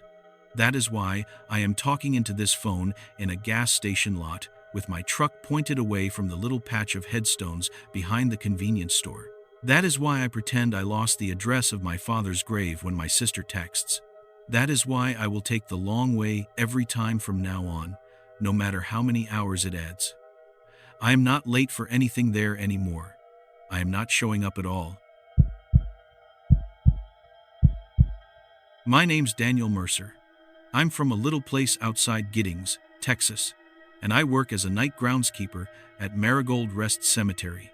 And I need you to listen to me, because I am parked out here by the gate right now. My hands are shaking on the steering wheel, and I keep checking the rearview mirror, even though I know I am the only one in this truck, and I am trying to get this out before I lose the nerve again. I am not a writer. I am not doing this for attention. I am just trying to explain why I cannot step through that gate anymore. Why I cannot even look at a lantern the same way. Why I keep waking up with my fingernails full of dirt I do not remember touching. It was a regular day when it started, and that is the part that will not leave my head. I remember what I had for breakfast that morning, because it was the same thing I always have. 2 fried eggs and toast and coffee that tastes burned, and I remember the way the plate looked in the sink when I left the house, just sitting there in the cold water because I told myself I would wash it after my shift. I remember the shirt I put on. It is the dark green work shirt with my name patch sewn over the pocket. There is a stain on the left sleeve from when I spilled trimmer gas on it in the summer, and no matter how many times I wash it, that spot stays a little darker than the rest. I buttoned it up, put on my work boots that always have a little bit of grass and sand stuck in the treads, grabbed my keys and my lunch, and checked the time on my phone. It was 3:26 the afternoon, which is early for the night shift. But my boss had asked me to check something in the shed before the sun went down. I drove the same road I always take into town, past the feed store and the little gas station that still has the old numbers on the sign, and I remember the sky was clear. Not dramatic, not stormy, just regular pale blue. Nothing in it said that this was the day my life was going to tilt. I pulled into the gravel lot by the cemetery like I always do. Marigold Rest is not a big place. It is a small town cemetery with headstones that lean. Some names worn down so much you have to get close to read them. And there are always a few bouquets of plastic flowers that never fade no matter how long they sit there. There is a chain link fence along the road, a metal gate that we keep locked after hours, and a little maintenance shed with a light that does not always work right. The office is small, just one room with a desk and a file cabinet and the old clock where I punch in. I remember I clocked in at 3:58 p.m. and wrote my initials in the logbook. Just like always. Nothing was strange yet. My boss, Mr. Harlan, had left a note on the desk about a row of graves that needed trimming and a broken latch on the back fence that I was supposed to check later. I took the note, folded it, and put it in my pocket. I know this sounds boring, but I am telling you this because I keep going over it in my head, looking for a moment where something slipped, where the world warned me. There was nothing. I spent the rest of the daylight hours doing normal work. I checked the shed, refueled the mower, walked the rows with my clipboard to mark which plots needed upkeep before the weekend. I remember the sound of the gravel under my boots, the way the dry grass brushed against my pants, the faint smell of cut grass from earlier in the week. The sun went down slow, and the temperature dropped the way it does in December, where it is not freezing yet, but the air starts to bite a little. I ate my sandwich sitting on the back step of the office around 6:30, watching the sky turn darker, the last light catching the tops of the headstones. There was a service earlier in the day, so there were fresh flowers on one of the newer graves, and I remember thinking the ribbons looked too bright against the dull stone. The only lights we have out there are the one by the gate, the one over the shed door, and the ones from a few houses down the road. Once it gets late, the traffic dies down, and all you hear is the wind and sometimes a dog barking far off. That night felt the same as any other. At least it did at first. My job on the night shift is mostly security and maintenance. Make sure the gate stays locked, make sure no one is wandering around who should not be, check that nobody has knocked over anything, that sort of thing. Sometimes I sit in the office and go through records or drink coffee to stay awake. Sometimes I do rounds with a flashlight if kids have been seen hanging around. That evening, around 9, I walked the inside of the fence with my flashlight, checking the corners, shining the beam along the line where the graves start and the fence ends. It was quiet. No cars on the road. No voices. Just that dry wind that makes the little plastic flags and flowers rattle against their wires. I did not see anything strange then. I finished my walk, went back to the office, sat in the old rolling chair that squeaks when you lean back, and scrolled through my phone for a while. Around 10:30, I made myself another cup of coffee in the little machine in the corner, even though it always tastes like old filters. I checked the logbook again, just out of habit. I looked at the clock on the wall. The second hand clicked along, like it always does. I cannot stress enough how normal it all was. The first wrong thing happened close to midnight. I know the time because I checked my phone twice. I was in the office with the lights off to save power. Only the glow from my phone and the little light over the door coming in from outside. I heard gravel crunch out by the path that runs through the middle of the cemetery. Not the wind, not a loose branch. Footsteps. Slow, steady, like someone walking between the rows. At first, I thought it might be Mr. Harlan doing a surprise check, or maybe someone from the sheriff's office, but they always park out front and knock. No engine noise came before the sound of those steps. I stood up, grabbed my flashlight, and went to the door. The air hit me when I stepped outside. It had gone colder. I could see my breath a little, just faint in the light from the office door. The sky was clear, no clouds, no fog. The gate was closed and chained like it should be. The houses down the way had their porch lights on, but the windows looked dark. I stepped off the concrete pad and onto the gravel, and that is when I saw the light. It was not one of our lights. It was deeper inside, between the rows. A small, steady light at about chest height, warm and yellow, the way an old lantern looks. It moved, not fast, just gliding between the stones.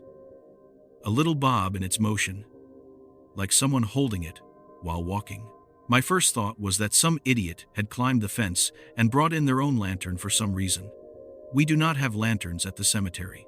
We have flashlights and the regular fixtures, nothing with a handle and glass. I called out without really thinking. Just a simple, "Hey, you are not supposed to be in there after hours," that kind of thing. The light kept moving and did not swing toward me like someone turning around. It passed behind a taller monument, disappeared for a second, then came back into view a little closer to the center path.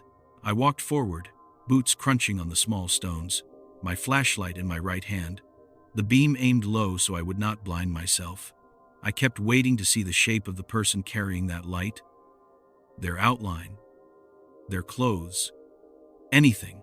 The lantern glow stayed there, bright and steady, but there was no shape attached to it that I could make out. Only the tops of stones catching a little of the reflection when it drifted near them. I told myself it was just the distance and the angle. I told myself a lot of things that night.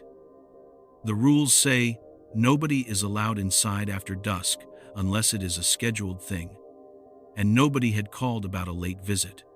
So I kept going. I passed the first row of older graves, the ones with the leaning stones and faded writing.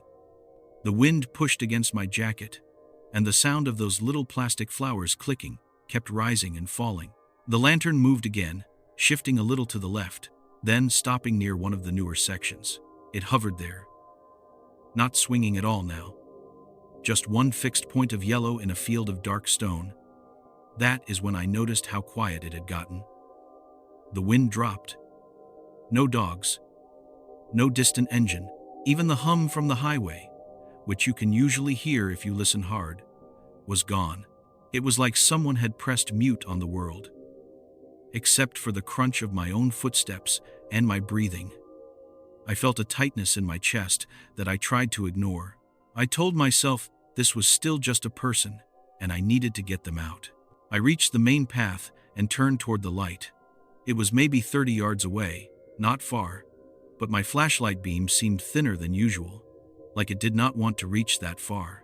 I lifted it and shined it toward the lantern. The beam hit a row of stones, the grass, the narrow gravel path that splits the section.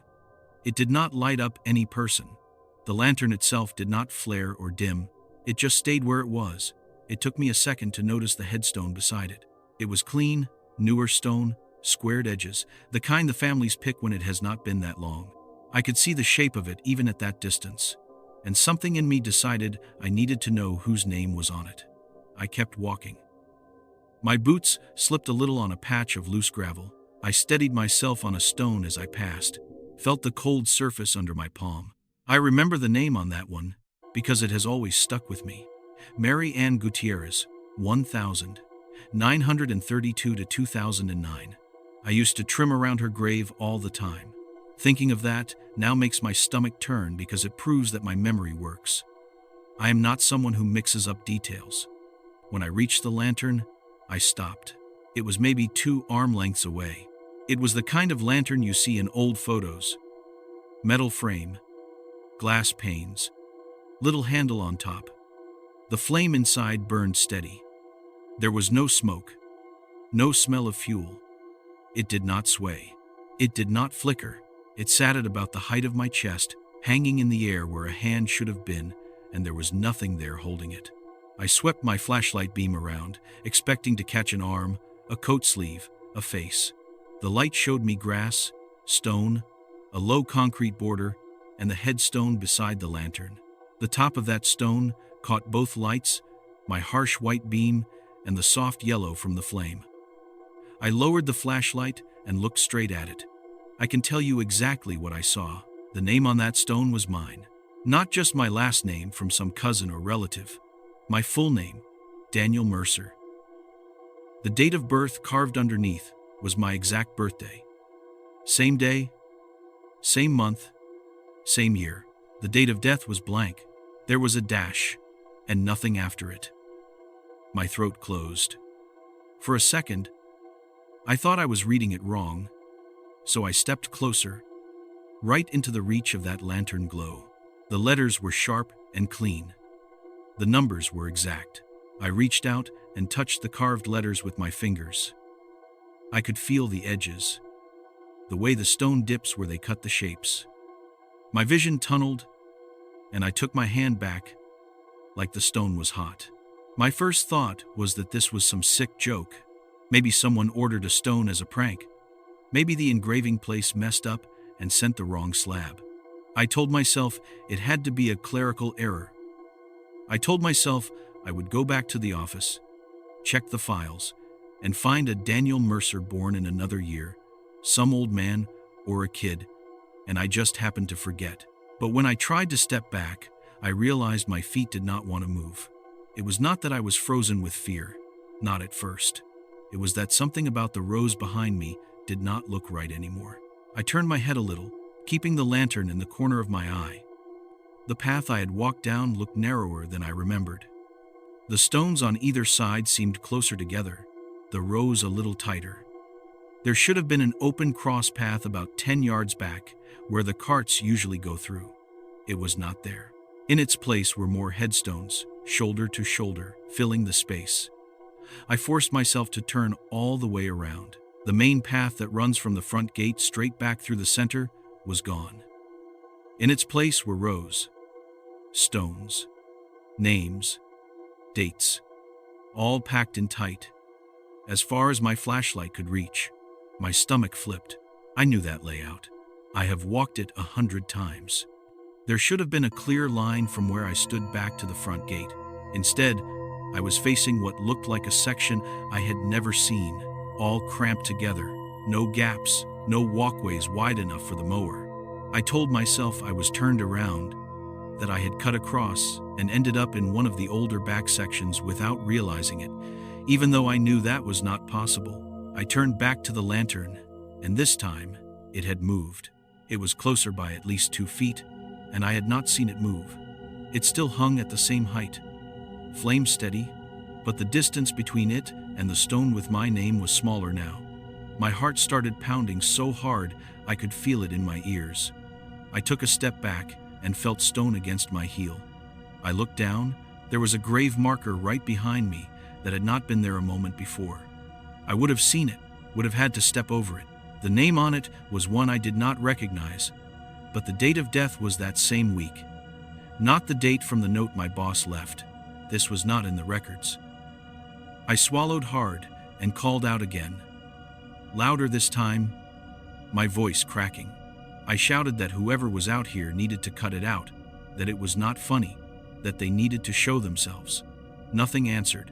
The lantern did not sway. The wind did not pick up. There was just that quiet and the smell of cold stone and old grass. My hand was slick on the flashlight. I wiped it on my shirt, felt the rough fabric under my palm. I tried to walk around the stone with my name on it, thinking I would circle wide, find the place where the paths lined up again. I took 3 steps to the side, then 4, careful not to trip. The rows changed with me. It is hard to explain this part without sounding crazy, but I'm telling you exactly how it happened. Every time I moved, the layout shifted. Not fast, not in front of my eyes, but in the way where you look up and realize the gap you were aiming for is now filled. The stones formed lines between me and the direction of the gate. No matter which way I angled, every opening narrowed into a dead end. The only clear space was the small circle around that lantern and the headstone with my name on it. It was like someone had taken the whole cemetery and turned it, not in a dramatic way, just enough that every straight path became crooked. I kept trying. I walked toward what I thought was the back section, but when I looked up, I was still in line with that same stone. My breaths came out faster, my chest hurt. I said out loud that I did not want any trouble, that I would leave, that I got the message, trying to keep my voice steady, but it kept shaking. I checked my phone for the time. It said 12:07 a.m. The battery bar had dropped lower than it should have. The signal bars were gone, no service. I backed up until I could feel the base of that stone against my calf. The lantern was now almost touching the top edge. The flame reflected in the polished part of the granite. I could see the engraved dash under my birth date, catching that yellow light. My hands started to tingle. My fingertips felt numb. The air around me felt heavier, like breathing through a wet cloth. I realized I was surrounded by silence that did not feel empty. It felt aware. I do not know how else to put it without sounding dramatic, but it was the feeling you get when someone is watching you, except I could not point to where it was coming from. My eyes kept wanting to flick to the sides, expecting to see someone standing between the stones. But there was nothing. Just markers and grass and that one wrong light. I do not know how long I stood there, but my legs started to ache. That is when the lantern changed. The flame inside, which had been a steady small thing, grew taller. It did not flicker or snap. It climbed, stretching up to fill the glass, turning from a soft yellow to a deeper orange. The metal frame began to show details I had not noticed before. Small dents and scratches, the kind that come from years of use. The handle at the top, which had been hanging still, rose slightly, as if something invisible had tightened its grip. The light from it spread out, not harsh, but strong enough that I could see beyond the nearest row of stones more clearly. That was when I realized there was a shape standing behind the lantern. It was not there 1 second and then there the next. Not a blur, not a movement, just suddenly present. It was a figure dressed in clothing that did not belong to this time. A long, dark coat that buttoned up the front, a high collar, trousers that looked too straight and stiff to be modern, boots that caught a dull shine in the lantern glow. The proportions were human. Shoulders, arms, chest, legs. It stood straight, not hunched, not reaching, just standing. The only part that was wrong, the part my brain did not want to recognize at first, was the head. Where the head should have been, there was only the outline. No features, no hair, no eyes or mouth. The space where a face should be was filled entirely with that same deep orange light, not just reflecting but burning from inside, as if the lantern flame had moved into it. The edges of the head were clear in the glow, but the middle was bright, a solid color, no shape of bone or skin. My knees almost gave out. I grabbed the top of the headstone beside me to steady myself. The stone felt real, cold, rough on the edges, smooth where they had polished it. The figure did not move toward me. It did not raise its arms. It just stood there. The lantern now hanging from one of its hands that I could only see because the metal of the handle cut across the glow. My mouth went dry. I could not think of anything to say. I wanted to shout, to demand something, but the only word that came out was a choked question. I asked what it wanted. The sound of my voice seemed small compared to the weight of the quiet around us. The figure tilted, not much, just a slight angle of the shoulders, as if it was acknowledging that I had spoken. Then the light inside its head flared brighter, and everything around me slipped. I did not fall to the ground. I did not black out. It was more like someone had taken the night and folded it over itself. I was still standing in the cemetery, but at the same time, I was not. I saw the ground beneath my boots, but my feet were not there. I saw the rows of stones, but they were wrong, doubled, 2 sets overlaid, one solid, one faint. The strongest thing I saw, the one image that burned into me, was a grave being dug, not a finished grave. In this vision, the dirt was fresh, piled up on a tarp at the side, a rectangular hole cut into the earth, precise and deep. The shovels were there, stuck into the pile, handles leaning at angles. The walls of the grave were straight, the soil darker where it was damp. There were boot prints stamped around it in the loose earth. I recognized those, the pattern on the soles, the worn patch on the heel. They were mine. I saw my own hands working, not from my usual angle, not looking from behind my eyes, but from somewhere else, a little to the side, like another person watching. My hands held the shovel, the same shovel I use on the grounds, with the worn grip and the bit of tape around the middle where the wood splintered last year. I watched those hands dig, lifting heavy scoops of dirt, throwing them up onto the pile. There was no sound of metal hitting stone, no grunt from effort. It looked easy, too easy, like the soil weighed nothing. The sky above in that vision was the same as the night I was in, clear and dark, no clouds. The lantern light in that scene came from the edge of the open grave, set on the ground, its glow catching the edges of the hole. I tried to tell myself I was remembering some other burial we had done, some routine job, but there was one detail that destroyed that excuse. On the tarp beside the grave was a headstone, not yet set in place. Leaning against the soil, the plastic wrapping had been pulled down halfway. The engraved side faced me. It was the same stone I had just touched in the real cemetery. The one with my name, my date of birth, the empty space waiting after the dash. I felt my heart hammering even though I could not feel my body. I tried to look away in that vision, to turn my head, but I could not move anything. I was locked into watching as those hands finished the grave. The pile of dirt beside the tarp shrank, the hole deepened, the sides smoothed. Time did not move right. 1 second, there was a shallow cut in the earth. The next, it was already deeper, and my hands were tamping down the bottom. I wanted to scream. Instead, I heard my own voice talking. Calm, steady, saying ordinary things I would say to myself when working. Stuff like this should be good, that is deep enough. Make sure the edges are smooth. It was my voice working through a job, except the job was digging a place for my own body. When the grave in that vision reached the right depth, my hands set the shovel aside and went to the headstone. They lifted it, adjusted the plastic, brushed dirt off the base. The lantern light slid over the carved letters. The date of birth caught the glow. The space after the dash stayed blank, but the stone felt finished, completed. I watched myself carry it, position it at the head of the grave, line it up with the others in the row. Even though there was no casket, no ceremony, no mourners, just me and the work and the waiting hole. Then the vision changed. There was no gradual shift. One moment, I was watching that scene.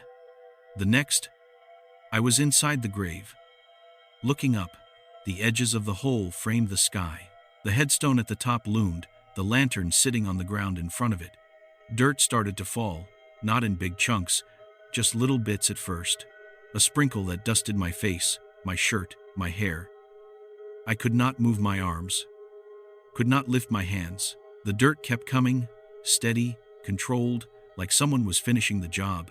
The sky narrowed as the walls closed in, not from the earth rising, but from something above blocking it. The last thing I saw in that view was the lantern flame. It did not go out, it stayed burning, even as the space around it darkened. Then I was back, just like that.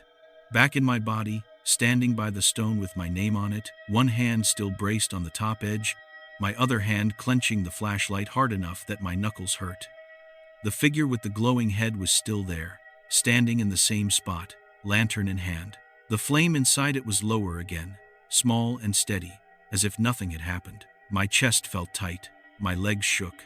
Sweat ran down my back even though the air was cold. I realized my fingernails were packed with dirt. I do not know when that happened. My hands had been clean when I left the office. Now there was soil under every nail, dark and compacted, like I had been clawing at the ground. I choked out a question, asking if I had done that, if I had really dug that hole. The figure did not answer. Its head turned just slightly, the glow inside shifting. No mouth to move, no eyes to lock onto. Then, slowly, it raised the hand that was not holding the lantern and pointed. Not at me, not at the stone with my name. It pointed past me, behind me. My skin went cold. I turned my head in the direction it indicated. The rows behind me, which a moment before had been a tangle of stones and blocked paths, now parted. A straight line opened between two sections, a clear route leading away from the stone. At the far end of that line, I could see the faint outline of the front gate and the streetlight beyond it. It was like the cemetery had decided, just then, to remember its original layout again. I did not think. I ran. I did not care about the rules, about being careful around the stones. I kept my light aimed at the ground enough that I did not trip, but my legs were moving faster than they should have on that terrain. The air around me felt thicker at my back, like something was closing in, but I did not look over my shoulder. I focused on the gate, on the metal posts, on the steady light from the road. My breath came in harsh pulls, my chest burned. My boots hit gravel, then the harder packed dirt of the main path, then the strip of cracked concrete near the entrance. When I reached the gate, the chain was still threaded through the bars, the padlock hanging in place. My hands fumbled with the keys on my belt. The first one slipped, the second one stuck.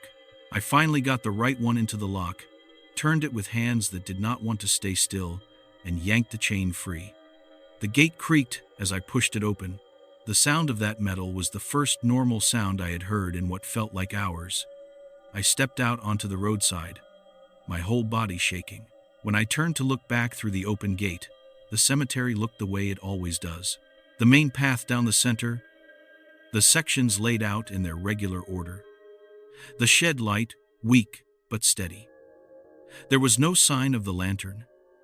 No figure, just rows of stone and a few plastic flowers moving in the wind that had decided to return.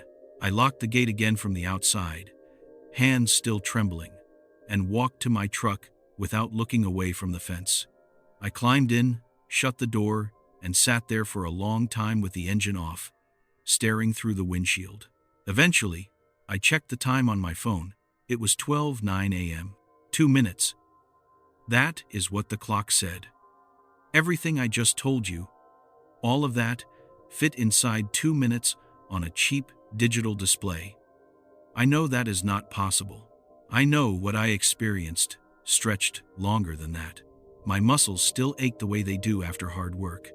My nails were still full of dirt that should not have been there. I could still taste the metallic tang in the air from when the world folded in that vision. I did not go back inside the cemetery that night. I sat in the truck until dawn, engine off, keys in my lap, staring at the gate. I kept expecting to see that lantern glow through the chain link, but the only lights were from the street and the sunrise. When the sky turned gray and then lighter, I finally forced myself out. I told myself I needed to prove that what I had seen on that headstone was some kind of mistake. I unlocked the gate and walked in, my legs stiff from sitting. The ground looked normal. The paths were where they were supposed to be. The crosswalk between sections was clear. I went straight to the spot where I remembered the stone with my name. There was nothing there. No headstone, no disturbed earth, just grass with a little frost on it and a marker for an older grave several feet away. I combed that whole section for almost an hour, checking every newer stone, reading every name out loud. None of them were mine. There was no empty slot where a stone had been removed. No fresh dirt pile. No open grave. The place where I thought my stone had been was just another patch of ground. After that, I went to the shed to check the tools. The shovel I had seen in my hands in that vision was on the rack, same as always. The tape on the handle frayed, the blade dull at the edges. I picked it up. Dirt flaked off the metal in little dry clumps. That is not unusual for a shovel that gets used, but there was a pattern in the dried soil on the blade, a clean line where it looked like it had been pressed hard against the edge of something straight. Maybe I am reading too much into that. Maybe I am not. I washed my hands in the sink in the office. The dirt under my nails did not come out easily. It stuck, packed in, and I had to dig at it with the small brush we keep by the faucet. It smelled like the deeper soil we hit when we go down more than a couple feet, darker and wetter than the surface. I checked the records next. I pulled out the file drawer and flipped through the folders for recent burials, scanning the names. No one named Daniel Mercer. No one with my birthday. I checked the order forms for new stones. Nothing. I even looked back a few years, thinking maybe I had forgotten some family member or distant relative buried there. The name did not show up. The more I looked, the worse I felt. There was no place in the paperwork where that stone could fit. That should have calmed me down. It did the opposite. If there is no record, if there is no order, then what did I touch out there? I told Mr. Harlan a small part of it later that week. I did not mention the stone with my name or the figure with the light in its head. I just said I thought I saw someone with a lantern out in the rows around midnight and that I could not find them when I went after them. He shrugged it off, said maybe it was kids messing around, said if I did not find any damage or trash, it was probably nothing. He asked if I was tired and told me to take an extra thermos of coffee next time. I nodded, said sure, did not push it further. How do you tell your boss that you watched yourself dig your own grave in a place where the ground refuses to admit it? Since that night, things have not gone back to normal for me, even when everything around me looks the same. I still have the same house, the same green shirt with the dark stain on the sleeve, the same truck with the dent in the front bumper. I still drive past that cemetery on my way into town, but I do not walk inside the gate anymore. I told Mr. Harlan I could not work nights for a while because of some made-up health issue. He grumbled, moved me to more daylight duties, brought in a younger guy for the night shift. On paper, it all looks reasonable. In my head, nothing is right. Every time I drive by Marigold Rest after dark, I cannot keep my eyes on the road the way I am supposed to. They always drag to that gate. Sometimes the light over the shed flickers. Sometimes it is out. Twice now, I have seen a faint warm glow deeper inside, between the rows, at about chest height. I tell myself it is a reflection from a car turning somewhere else, or a porch light catching the stones. I turn up the radio and keep driving. During the day, when I have to go in for some paperwork or to fix something near the fence, I will not walk the rows alone. If someone asks me to show them to a grave, I make excuses, tell them I am working on something, send them to the map in the office instead. When I sleep, I dream of dirt. Not falling, just there, pressing in from all sides. The smell of it fills my nose. The feel of it under my nails returns. I wake up and check my hands. Sometimes they are clean. Sometimes there is soil in the cracks of my skin that I do not remember picking up. I moved my bed away from the window facing the street because a few weeks ago, around 3 a.m, I woke up and saw a faint orange light at the edge of my yard, at the height of a person holding a lantern. When I blinked, it was gone, but the dread stayed. I changed the way I drive through town. If I see a cemetery on my route, even one I have never worked at, I will add minutes to my trip just to avoid passing it. I checked my own name online the other day, something I never used to do. It was just a dumb impulse. I wanted to see if anything strange came up. The search results were normal. Social media, A couple of old job listings, nothing out of the ordinary. But one late night, when I tried again, the page took longer to load, and for a second, I swear I saw a funeral listing with my name before it blinked away and turned into something else. Maybe that was my tired brain. Maybe it was some glitch. I do not know anymore. I have not told this full story to anyone in my life. You are the first person hearing it all the way through. I know how it sounds. I know you can sit there and say I had some kind of waking nightmare, or that I misread the stone, or that I nodded off in the office and dreamed it all. I wish that was the case.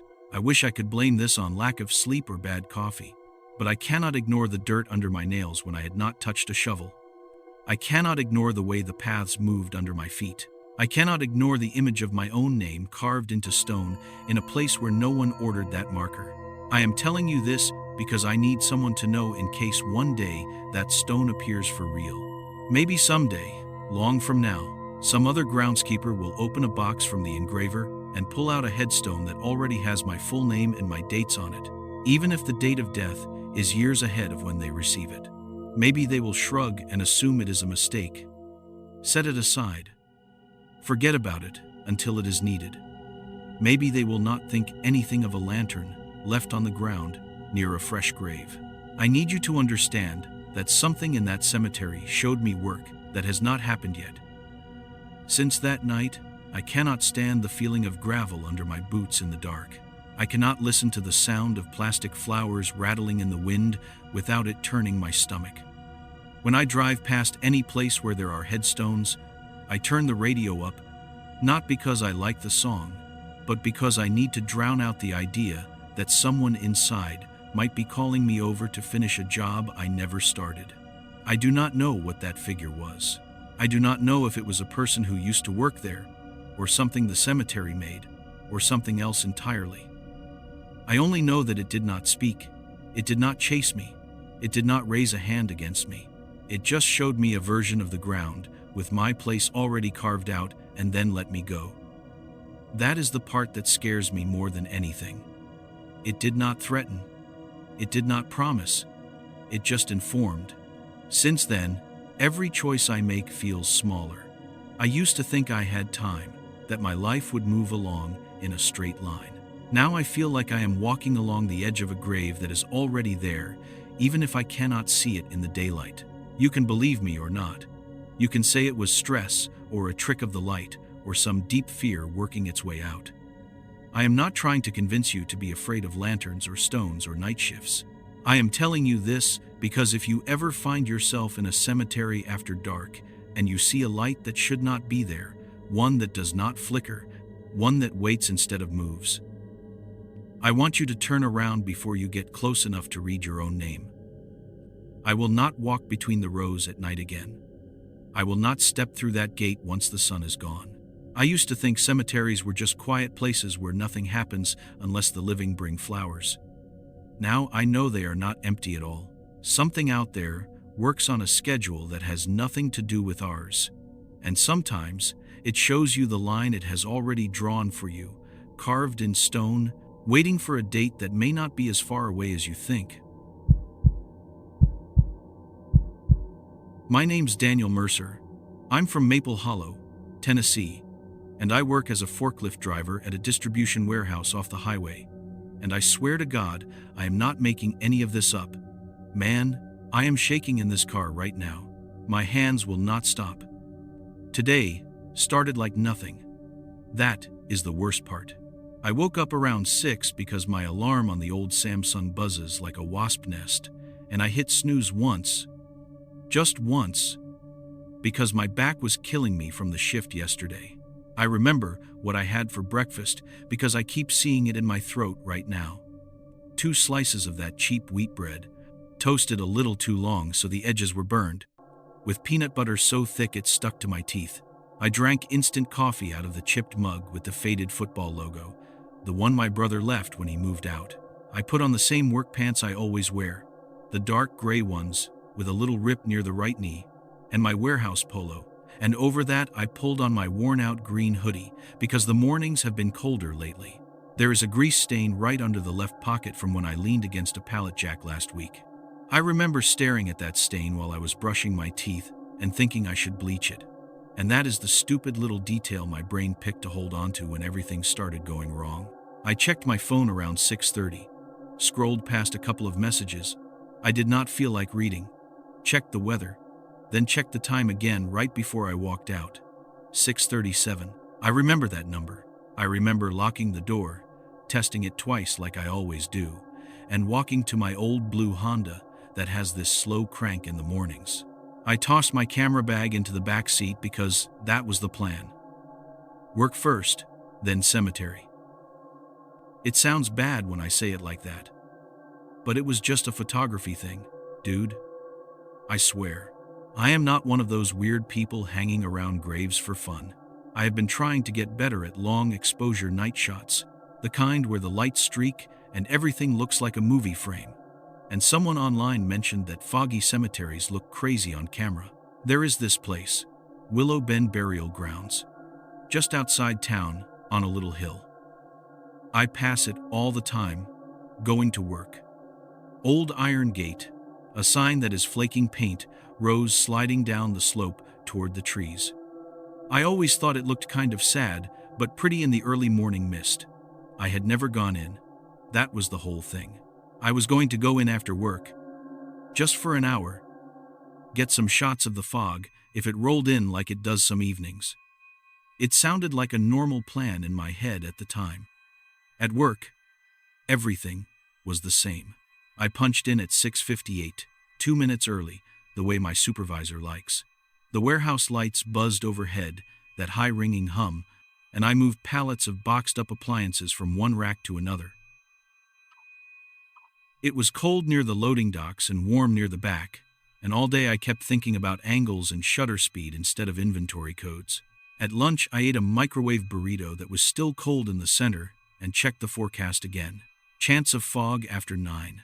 My chest did this little excited thing, like finally something I look forward to that is not just sitting in front of the TV.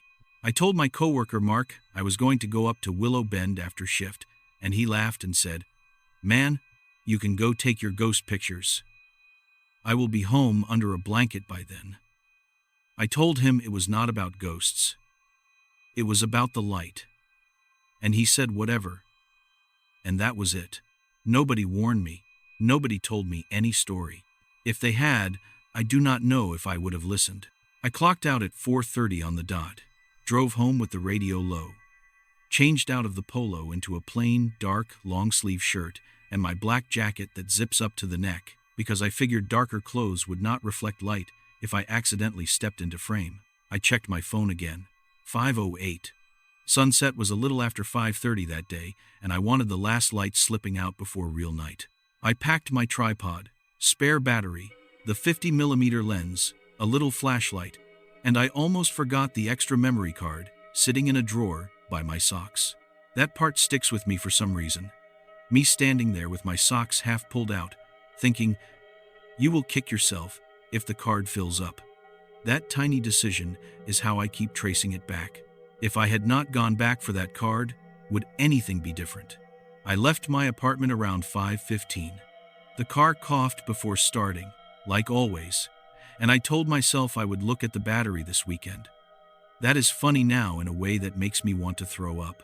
The drive up to Willow Bend from Maple Hollow is only about 15 minutes, too, if you are just passing by on the highway, but when you turn off you take this narrow road that wraps around the side of the hill with the cemetery up top. There are no streetlights once you leave the main road, only your own headlights and the faint glow from town behind you. I remember the sky being this flat gray smear. No stars, just this heavy feeling like the clouds were sitting right on top of the hill. The closer I got, the more I saw little wisps of fog starting to gather in the low grassy spots, and I felt that nerdy photographer excitement again. I pulled up near the gate around 5:32. I know because I tapped my phone to check, and the lock screen flashed that time at me. The iron gate of Willow Bend Burial Grounds was standing open, just a little. There is a chain on it with a padlock, but the chain was looped so loose someone could just slide through. The sign on the gate says something like, "Visiting hours dawn to dusk," and I remember thinking, okay, technically I am pushing it, but the light is still here, There was no one else parked there, just my blue car idling with a little rattle. I killed the engine, and immediately the quiet hit me. Town noise was a faint, distant thing down the hill, like a TV left on 2 houses away.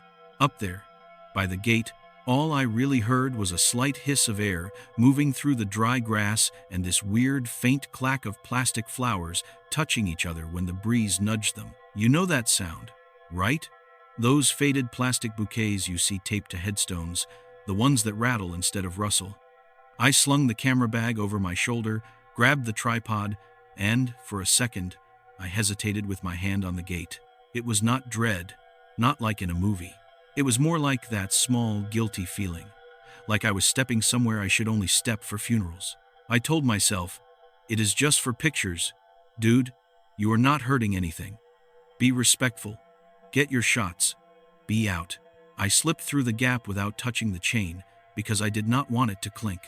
The ground inside was uneven, packed dirt and gravel mixed, with tire tracks from the grounds crew.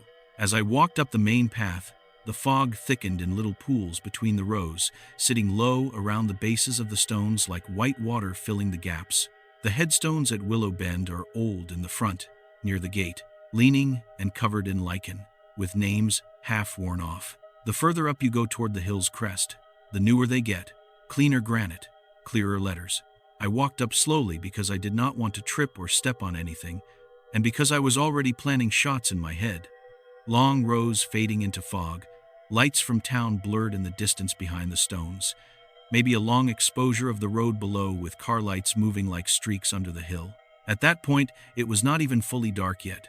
The sky was still a lighter gray than the ground, and the silhouettes of the trees around the edges were sharp. I set the tripod near the middle row, facing down the slope, framed a shot with some older headstones in the foreground, and the faint glow of Maple Hollow way below. I checked my settings. Low ISO, narrow aperture, 20-second exposure. I took a test shot. While the shutter was open, I just stood there listening to the quiet. I could hear my own breathing and the faint hum of my car cooling off behind the gate. Maybe a dog 2 streets down barking. When the shot finished, the camera gave that little click and the screen lit up. The image looked nice, a little underexposed. But the fog at the bottom looked like a low river. And the lights down in town were little yellow beads. No weird shapes, nothing. I adjusted, tried again. I took maybe 6 or 7 shots from that first spot, tweaking by tiny amounts. It got darker, faster than I expected. By the time I moved deeper between the rows, it was real twilight, and the fog had risen, this low rolling layer maybe up to my calves. It was not movie fog, not thick swirling clouds, just this constant soft sheet around the bases of the headstones and between them.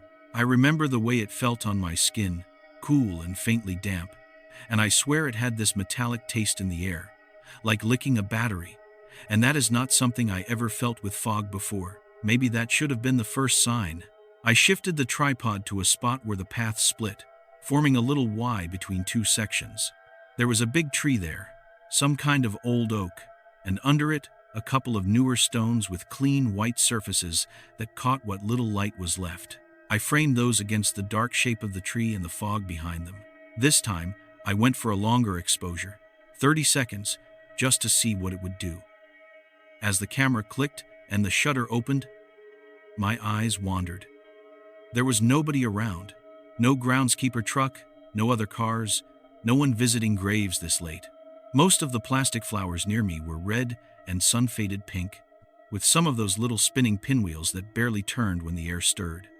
I remember hearing one creak slowly and thinking about how the shot would capture that blur. The camera beeped softly when it was done. I hit play, zoomed in a little to check focus, and that is when my stomach dropped for the first time. In the frame, halfway down the row to the left, there was a shape, a dark, upright shape between 2 headstones, taller than the stones, thinner, almost human height, but no detail I could make out because of the fog blurring the edges and the long exposure. It just looked like a person standing completely still, centered in the gap. The weird thing was, I knew, 100%, I had not seen anyone when the shutter was open. I had been staring in that direction, actually, watching the way the fog moved between those very stones. There had been nothing there. I told myself it was a tree trunk I had not noticed, or some shadow from a stone that looked different in the camera. My heart rate kicked a little higher, but I tried to push it down. I lowered the camera, looked down the actual row with my eyes. Between those two headstones, there was nothing but fog and faint grass. No tree, no statue, nothing. I remember saying out loud, very quietly, "Okay, that is just some weird exposure thing. Dude, relax." I set the tripod a little lower to change the perspective and took another shot. This time, pointing slightly more to the right, so the spot where that shape had been was closer to the center of frame. The shutter opened. While it was recording, I stared straight down that row, not blinking, watching for any hint of movement. The air felt cold against my ears, and I could hear this faint trickle from somewhere, like water moving under the ground, which made no sense. When the shutter closed and the camera beeped, my thumb shook when I hit play.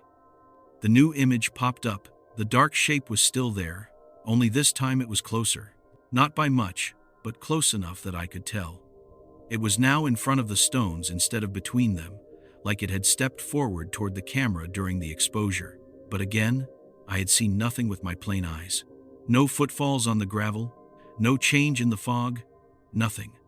Just this smudge of a figure, appearing closer between 1 second and the next, but only on the screen.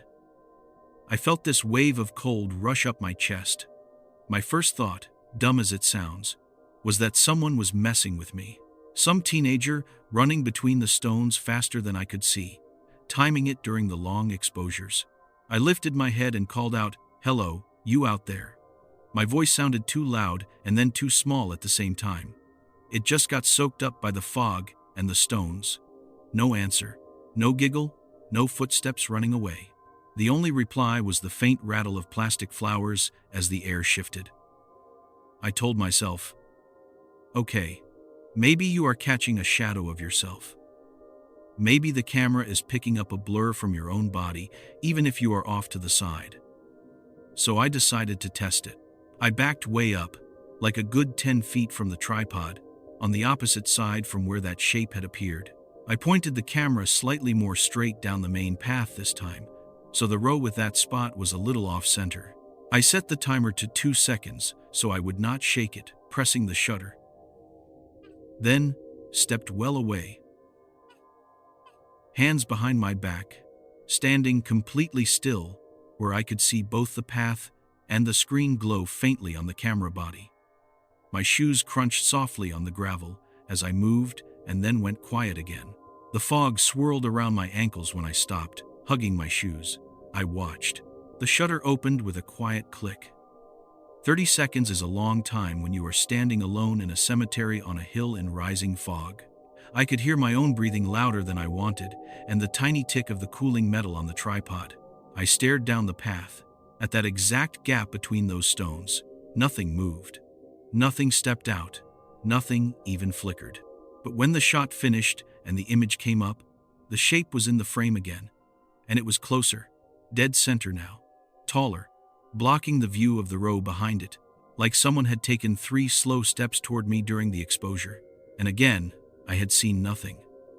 The shape had no face, not even in the zoomed-in pixels.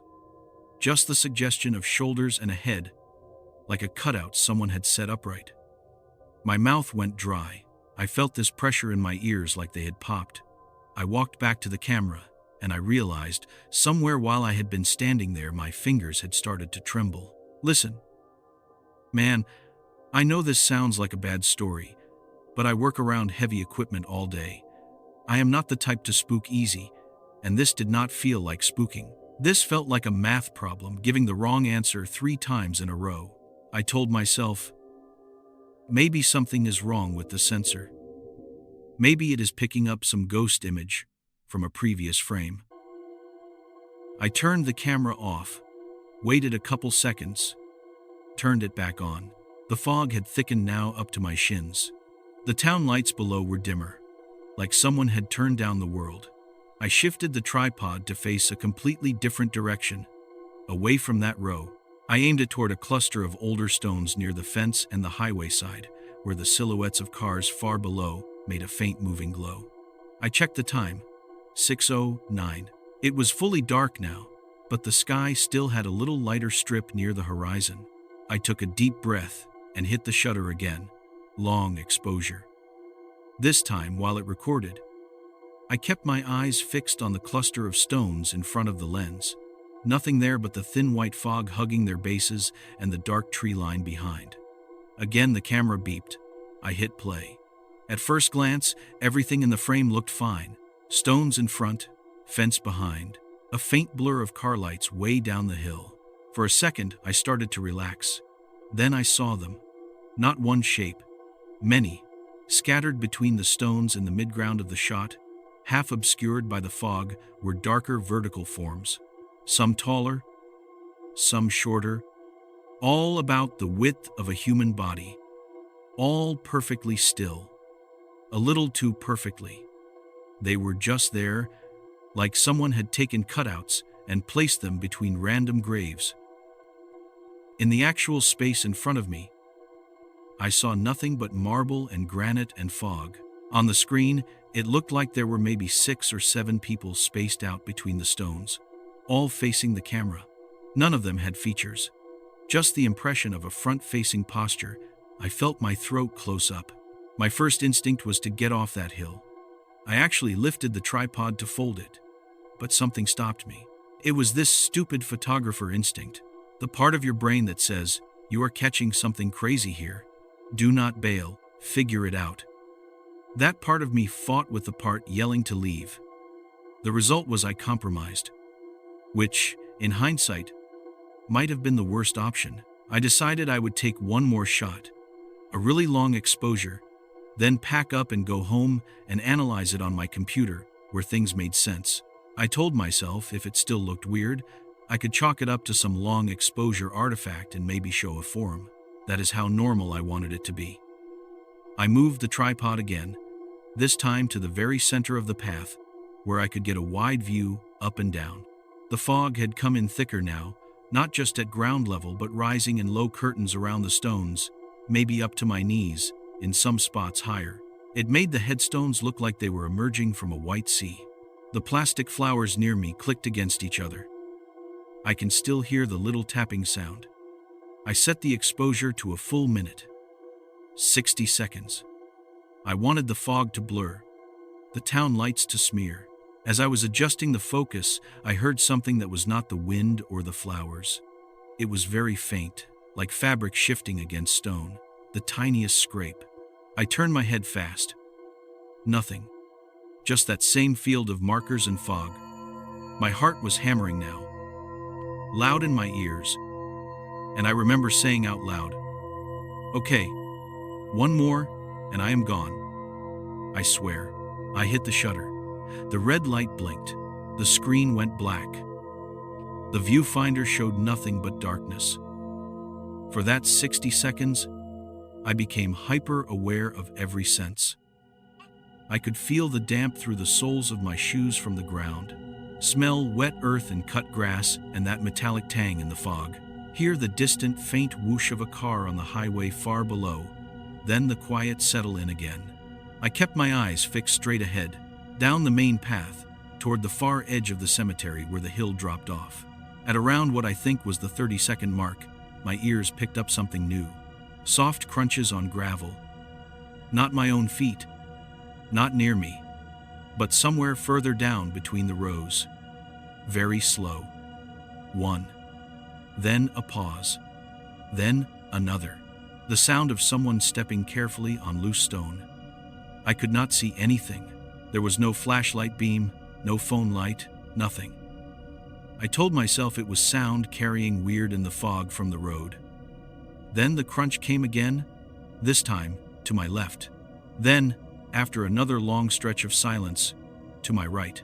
Always the same distance away, as if whatever was making the noise was circling the path at the same radius, between the stones, never closer, never farther. It felt like an orbit. I did not move. I could feel my knees, wanting to buckle, but fear pinned me in place. The whole time, I kept telling myself, Do not ruin the exposure. Do not bump the tripod. Do not run until it is done. Which is ridiculous, but that is where my head was. When the camera finally clicked closed after the minute, the sound stopped. Just like that. No more crunches, only my heart and a faint plastic rattle somewhere behind me. My hand shook so badly when I hit play that I almost dropped the camera. The image loaded slowly because of the long exposure. At first it was just a blurry suggestion of rose and fog. Then details sharpened and I saw them. A full ring of figures, taller and darker than the headstones, standing between them in a rough circle around the central point where the camera must have been. The path in the middle was clear, but out in the rows, the shapes stood like a crowd, all facing inward, all oriented toward where I would have been. They varied in height, some too tall, their heads almost brushing the low branches of the nearest tree. Others, shorter, but they were spaced in a way that felt intentional, equal distances between them, forming this imperfect but undeniable ring. The fog blurred their edges, but their presence was solid. You know how sometimes in low light the camera catches streaks and trails? There were none. No motion blur, no sign that they had moved during the exposure. They were just there, fully formed, as if they had always been standing there. But I had seen empty rows. My breath caught in my throat so hard I coughed. I zoomed in on the nearest one. That was when I wanted to scream, but nothing came out. In the zoom, the figure closest to the camera was clearer, not by much, but enough to see that the outline of the shoulders was not right. It looked like something trying to wear the idea of a person, not the details. The head was a little too smooth. There were no facial features, not even hints, only a slightly lighter tone where a face would be, like a blank mask turned toward me. Behind it, in the fog, I could make out the vague shapes of cracked or tilted headstones at weird angles, as if they had shifted in the time between shots. Stones I knew had been upright before. I must have stood there too long studying it, because at some point, the air around me changed. I became aware of how quiet it had gotten. Not just normal quiet. There was no highway sound at all. No dog barking in the distance. No rustle from trees. Even the tiny clack of plastic flowers had gone fully still, like the air had frozen around them. And then, without any wind moving across my face, the fog rose. Not fast, not dramatically, but steadily. Like water filling a room. It climbed from my shins to my knees, to my thighs. It was cold and clammy, and it felt thick. Thicker than air should. I realized I could no longer see the bottoms of the headstones. The fog line reached my waist, then my chest. At the same time, I started to feel this pressure behind my eyes, like a headache about to explode. I backed up instinctively until my heel hit the edge of the path and slipped on loose gravel. I grabbed the tripod to steady myself. That was when it happened. I hit the shutter button by mistake while I was grabbing the tripod. The camera chirped, started another long exposure. I did not mean to. My thumb just did this desperate thing. Like maybe if I kept it recording it would make it all make sense later. But now the camera was facing me slightly, because I had knocked it. The lens was angled down the path but tilted enough that I thought it might catch part of my body in frame. I was bent over it, breathing fast. I told myself, Daniel, you will grab the memory card when this one finishes. You will grab the tripod under your arm, and you will walk calmly to the gate. Not run, just walk, and get in the car and drive away. And you will never come back up here. That plan was so clear in my head it felt solid. Around this time, my ears started to pick up something under the fog. A new sound. It was not footsteps. Not this time. It was a steady, faint tapping. Like many fingers drumming softly on stone, all around, irregular but somehow part of the same pattern. Tap, pause. Tap, tap, pause. Tap. It sounded like it was echoing from different places between the graves. Left, right, ahead, behind, never close enough to pinpoint, never far enough to ignore. I could not see anything moving through the white curtain. The fog had risen so high it was near my chin now. I inhaled and it felt like breathing through wet cloth. My heart pounded so hard my vision pulsed with it. I stared at that little blinking light waiting for it to stop.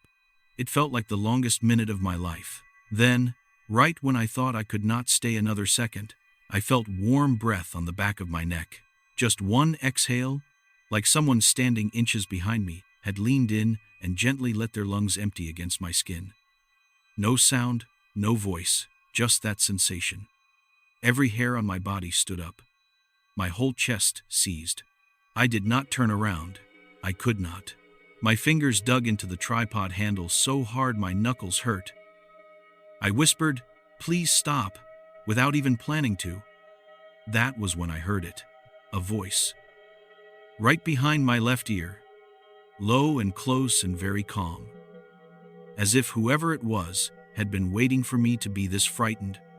Before speaking, it said 2 words. "Stay still." That is it.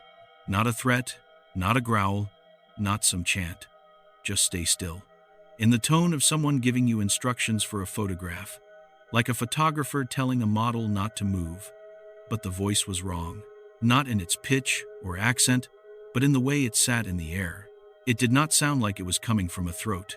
It sounded like it was being played in my head and through the fog at the same time. Like hearing something inside and outside your skull at once. I wanted to run so badly that my muscles trembled. But that command held me there for the rest of the exposure. I felt frozen, not by magic or anything, just by this crushing fear that if I moved before the camera stopped, something terrible would happen. I thought, if I move, I will step into one of them, bump into something I cannot see inside this fog, or I will break whatever rule I do not understand. So I stayed, perfectly still. The tapping on stone continued its little scattered rhythm around me, like approval. Eventually, mercifully, the shutter clicked closed. The red light went off. In that split second of silence afterward, something in the air eased, like a tight band around my chest, loosening just enough for me to move. I did not look at the screen. I did not look around. I yanked the tripod legs up halfway, grabbed the whole thing with the camera still attached, and walked as fast as I could down the path toward the gate. I did not run, but it took everything I had not to. With each step, the fog around me thinned, like I was walking out of deep water. I kept my eyes locked on the dark shape of the open gate ahead, because I had this horrible feeling that if I glanced left or right, I would see shapes standing too close, inches away, staring. I could feel eyes on me, not from one direction but from every row I passed. The plastic flowers near the entrance had started clicking again in the breeze by the time I reached the gate, like the sound had been turned back on. The highway noise seeped back into my ears little by little. The sky beyond the cemetery looked slightly lighter than inside, even though it was the same night. I stepped through the gap in the gate, and only when I felt gravel change to asphalt under my shoes did I let myself look back. In that moment, the fog inside the cemetery looked almost normal again, lying low between the stones. No figures, no ring, no movement, just cold air and stone and grass. The gate creaked slightly as I brushed it. I do not know if that sound was real or in my head. I almost dropped the tripod trying to open my car door because my hands were shaking so much. When I finally got in and slammed the door shut, the silence of the car felt like a bubble. I shoved the keys into the ignition and turned. The engine did not catch. It gave this slow, tired whine, the same way it sometimes does on cold mornings. Only this time, it did not start on the second try, or the third, or the fourth. Each time, the starter dragged longer, slower, weaker, like someone was slowly pinching off power to the whole vehicle. I could see the battery light on the dash flash once and then die. I smacked the steering wheel and said, "Come on, man, not now, not now." And I know I sound like every person in every story begging a machine, but I did. The fifth time, the engine caught, reluctantly, like it was being allowed. I did not wait. I put the car in reverse, backed away from the cemetery entrance without taking my eyes off the rearview mirror because part of me expected to see someone standing in the gate watching. There was nothing. Just the iron bars and the fog inside. I turned the car around so fast the tires skidded on loose gravel, then shot down the hill toward the main road. Only when I merged onto the highway and saw other cars, their regular red tail lights, did my breath finally come back in something like normal. I drove home on autopilot, hands locked on the wheel so tight my fingers cramped. The radio was off. I did not turn it on. I did not want any voices. I pulled into my apartment lot sometime around 7:15. I do not remember the exact minute because my vision was blurry. When I got inside, I locked the door twice, then 3 times, checked the windows, turned on every light. Only then did I take the camera off the tripod and set it on the table. For a while I just stared at it. Part of me did not want to see what I had captured. Part of me desperately needed to. Eventually, curiosity won. I popped the memory card out and slid it into my old laptop. The folder opened, rows of thumbnails showing dark rectangles with tiny lighter smudges. My hands trembled as I clicked through them. The early shots looked mostly normal. Fog, stones, lights, then the middle batch, where the first shape showed up, then the ring of them. They all looked exactly how they had on the camera screen, maybe even clearer now on the bigger display. I started to feel dizzy. When I got to the last image, the one I took after knocking the tripod, the file took longer to open. The laptop lagged for a second like it was struggling. When the picture finally appeared, my stomach lurched so hard I had to grab the edge of the table. The photo showed the main path of Willow Bend, fog thick up to chest height on all the stones, town lights a faint smear far below, and me, right in the center of the frame. I was not expecting to see myself so clearly. The long exposure had blurred me a little, but you could still make out my jacket, my posture, the angle of my head. I was bent slightly forward toward the camera, hands on the tripod handles, eyes looking up. The thing is, I was not alone in the frame. Directly behind me, so close that our silhouettes almost merged, was another figure, taller, thinner. It stood perfectly upright, its head just above mine, its outline too straight. There were no details of a face, but where a face should have been, there was this pale, almost luminescent oval, slightly brighter than the fog, turned down toward me. Its arms were not quite right. They hung too long, or maybe the sleeves were wrong, or maybe there were no sleeves at all. The longer I looked, the more I could not decide what I was seeing, only that it was wrong. But that was not the worst part. The worst part was the crowd behind us. In that final image, the ring of figures that had been out between the graves was gone from the distance. They were not scattered among the stones anymore. Instead, they were closer in, forming a much tighter circle around where I stood with the tripod. Maybe a dozen shapes, maybe more. It is hard to count, because they seem to overlap when you stare too long, all facing inward, all angled slightly toward me. The fog blurred their lower halves, and behind them, the graves directly in line with their bodies looked different, shifted. Some headstones that I knew had been upright were tilted or cracked in the photo, lines running down their centers like something had strained from underneath. In one corner of the frame, near the edge, you could just make out the cemetery gate. It was closed in the picture, chain pulled tight, but I knew for a fact it had been open when I walked out. That detail made my skin go ice cold. I zoomed in further, on my own face. That is when I noticed one last thing. Even though the exposure had blurred me slightly, my eyes were too sharp. They looked wide and terrified, like I was already seeing something in front of me in that moment. There was a faint reflection in my pupils, a tiny glimmer. When I zoomed in, as far as the pixels would allow, the reflection resolved into shapes, not lights from town, not stars. It looked like rows of stones and dark shapes between them reflected back at me, as if I were looking at them even though the camera was pointed that way already. It made no sense. I do not know how long I stared at that photo. Time got weird. At some point, my phone buzzed on the table and made me jump so hard I almost knocked the laptop off. It was a text from Mark asking if I had gotten my creepy graveyard shots. I typed out a joke, then deleted it, then typed, "Yeah, I got something," and left it at that. I did not send him the picture.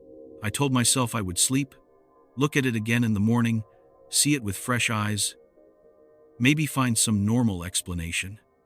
I shut the laptop, left the camera on the table, and tried to go to bed. I did not sleep. Every time I closed my eyes, I felt that breath on my neck again, heard the whisper telling me to stay still. I heard faint tapping on my walls like fingers on plaster, though I know that could have been my nerves. I must have drifted off at some point, because the next thing I remember clearly is waking up to bright daylight and someone pounding on my door. My mouth tasted like metal. My clothes were still on. When I opened the door, 2 police officers were standing there. Their patrol car was parked out front, lights off, just sitting there like a regular car. The older one asked my name, asked if I was Daniel Mercer from Maple Hollow. My heart jumped into my throat. For a second I thought maybe someone had seen the pictures posted somewhere, but I had never uploaded them. Then he said something that made the floor tilt under me. He asked me if I remembered where I had been for the last 2 days. 2 days. I laughed, this weak, stupid sound, and said, "What are you talking about? I just went to sleep last night after work." He looked at me in a way I will never forget. This mix of professional, blank, and something unsure, and said, "Sir, today is Friday. You were reported missing Wednesday night when you did not show up for your Thursday shift and your supervisor could not reach you." Mark told them I had said I was going up to Willow Bend after work, so they had been checking around there. They said they had found my car parked by the cemetery gate yesterday morning. Engine cold, driver's side door closed but unlocked, tripod laying on the front seat. I started shaking my head, saying, "No, that is not right. That cannot be right."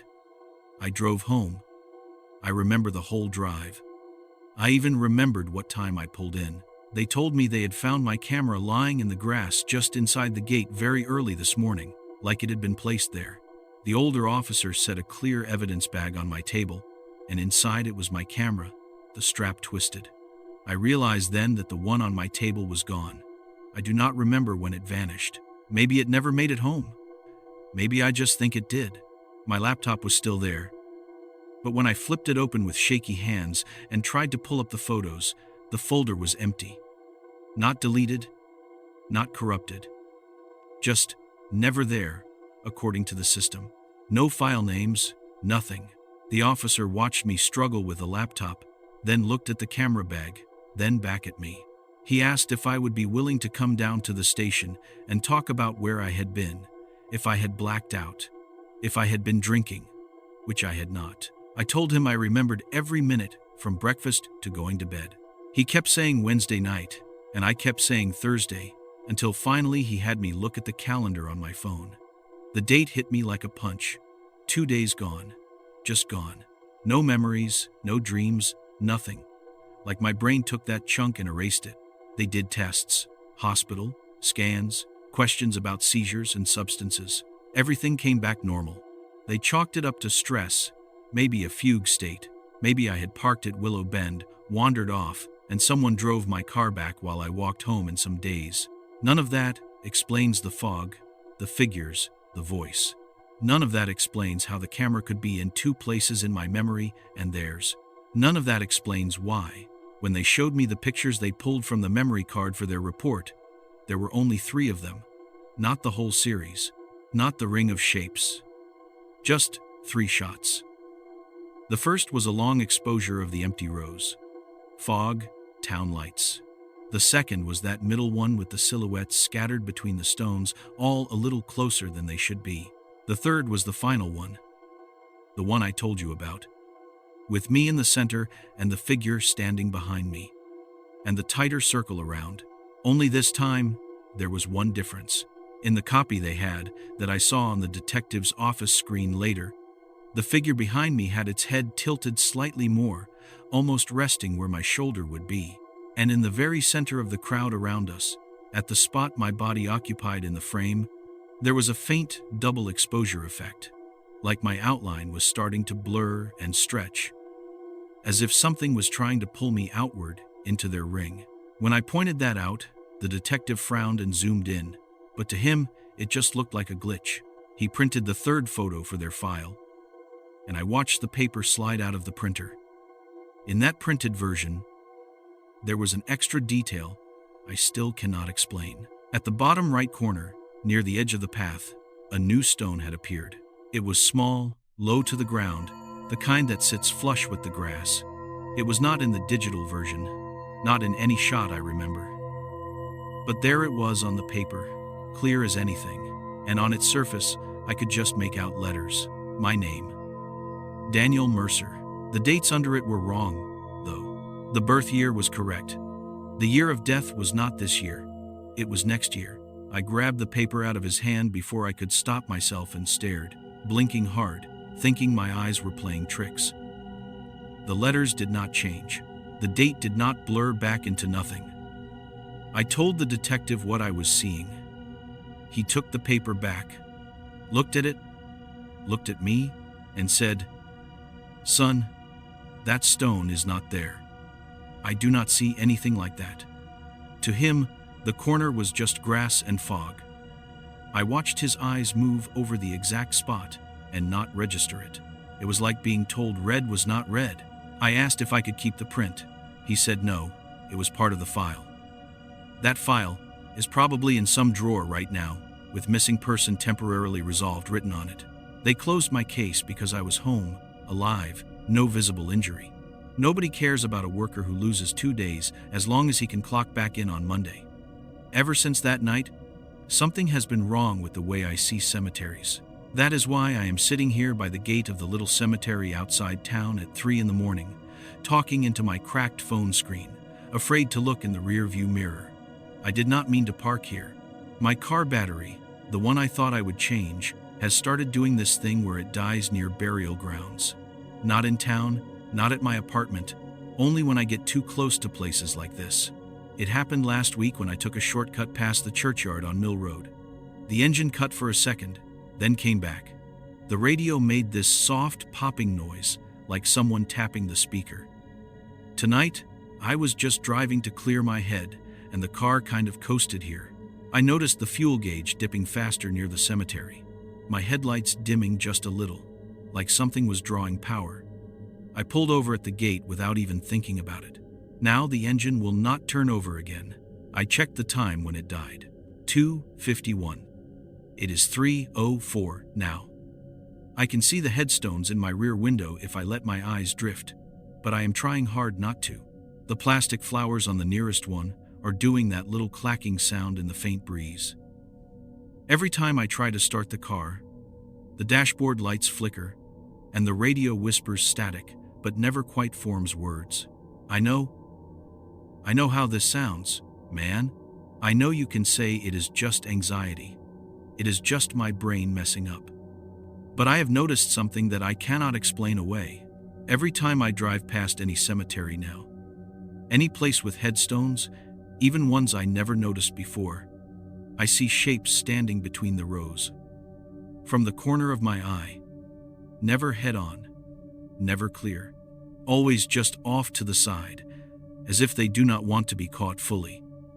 And each time I look directly, they are gone. But something else changes. The last time, the route I was on did not match the map in my head anymore.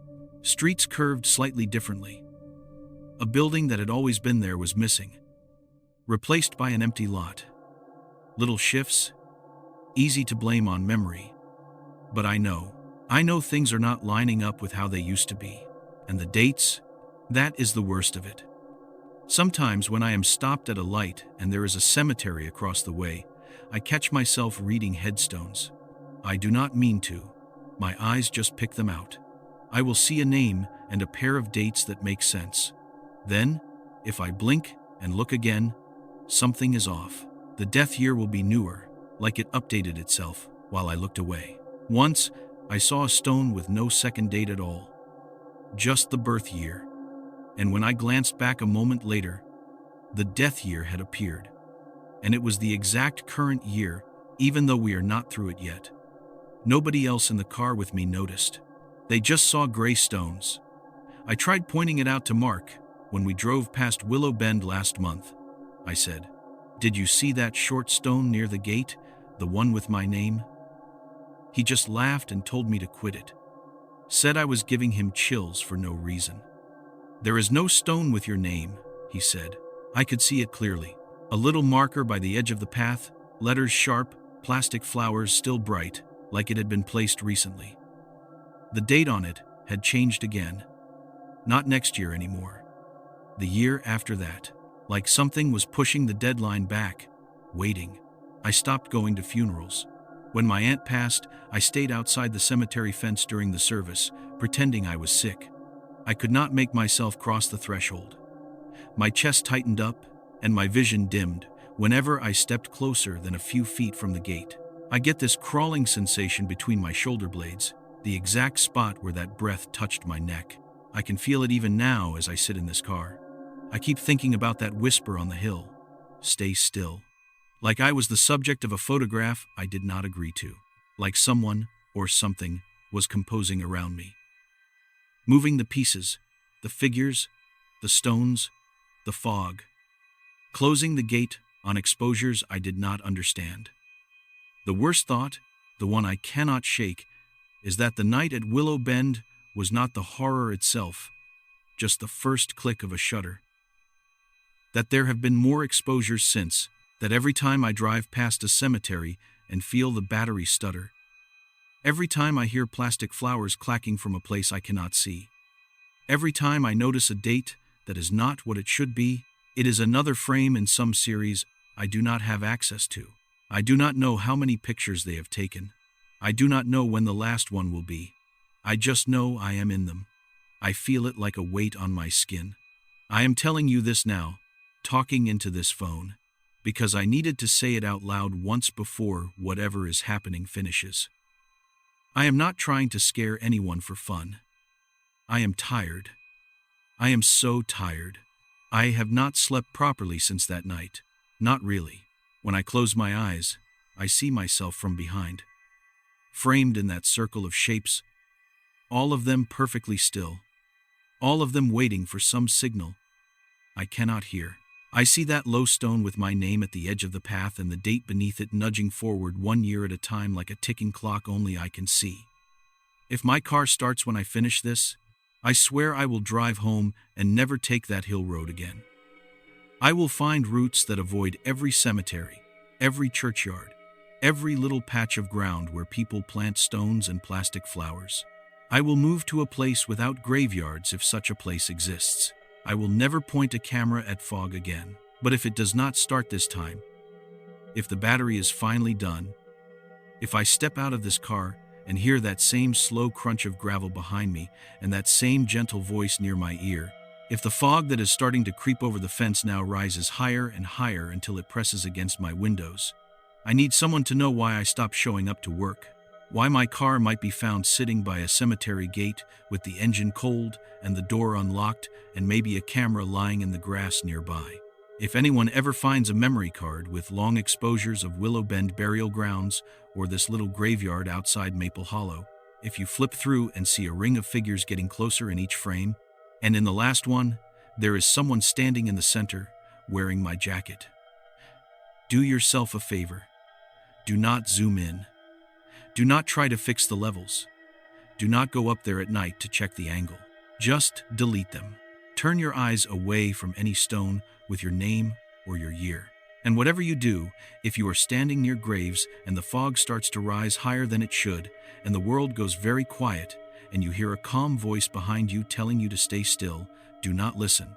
Move, run, break the exposure before they finish composing, because I think that is what I did wrong. I stayed still.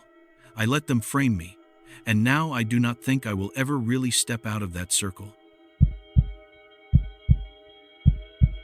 My name's Dylan Mercer. I'm from a little place outside Fair Ridge, Alabama, and I work as a flooring installer.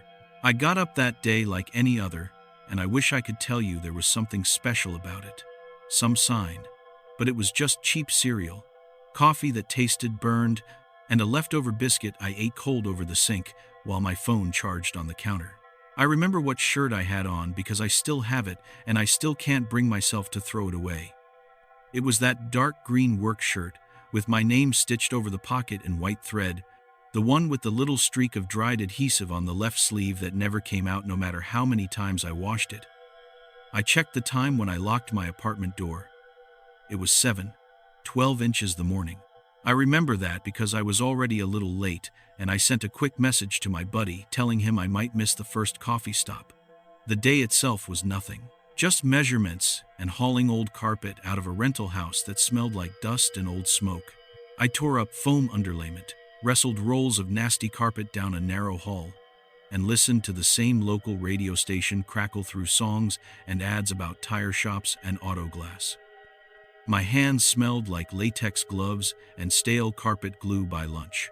I had a ham sandwich and a bag of chips sitting on the back of the truck, sun right in my eyes, thinking more about my paycheck than anything else. If you had walked by and told me that by 3 in the morning I'd be parked by a cemetery gate, shaking so hard I could barely hold my phone, I would have laughed and told you I was too tired for jokes.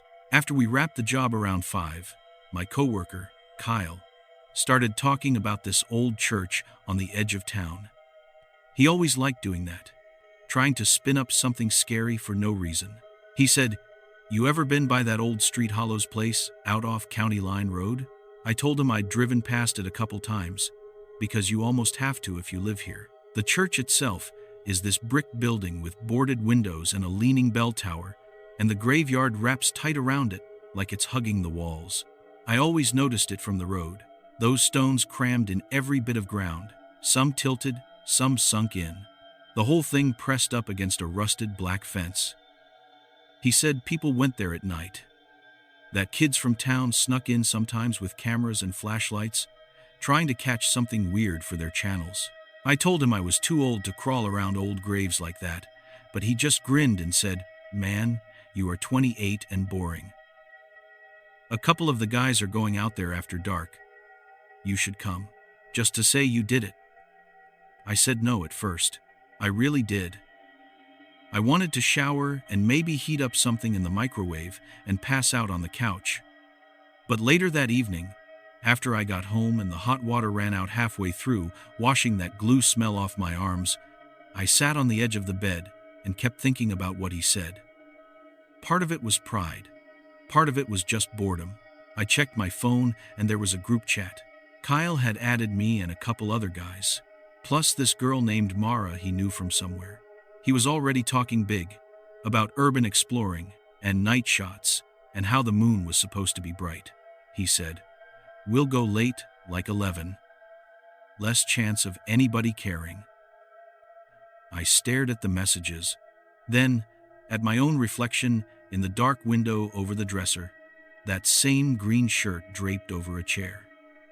I picked it up, sniffed it, decided it was good enough, and texted back, "Fine, I'll come. But I'm not climbing anything." Kyle replied with, "Relax, man. It's just old stones and bad paint. I swear to God, you'll be back home by 1.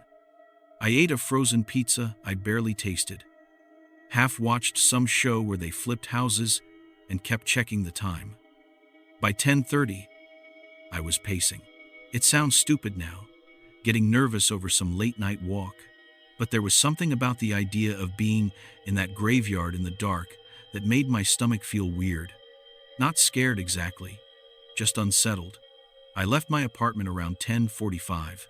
The sky was clear, but there was this thin haze over the town, like leftover humidity that didn't know where to go.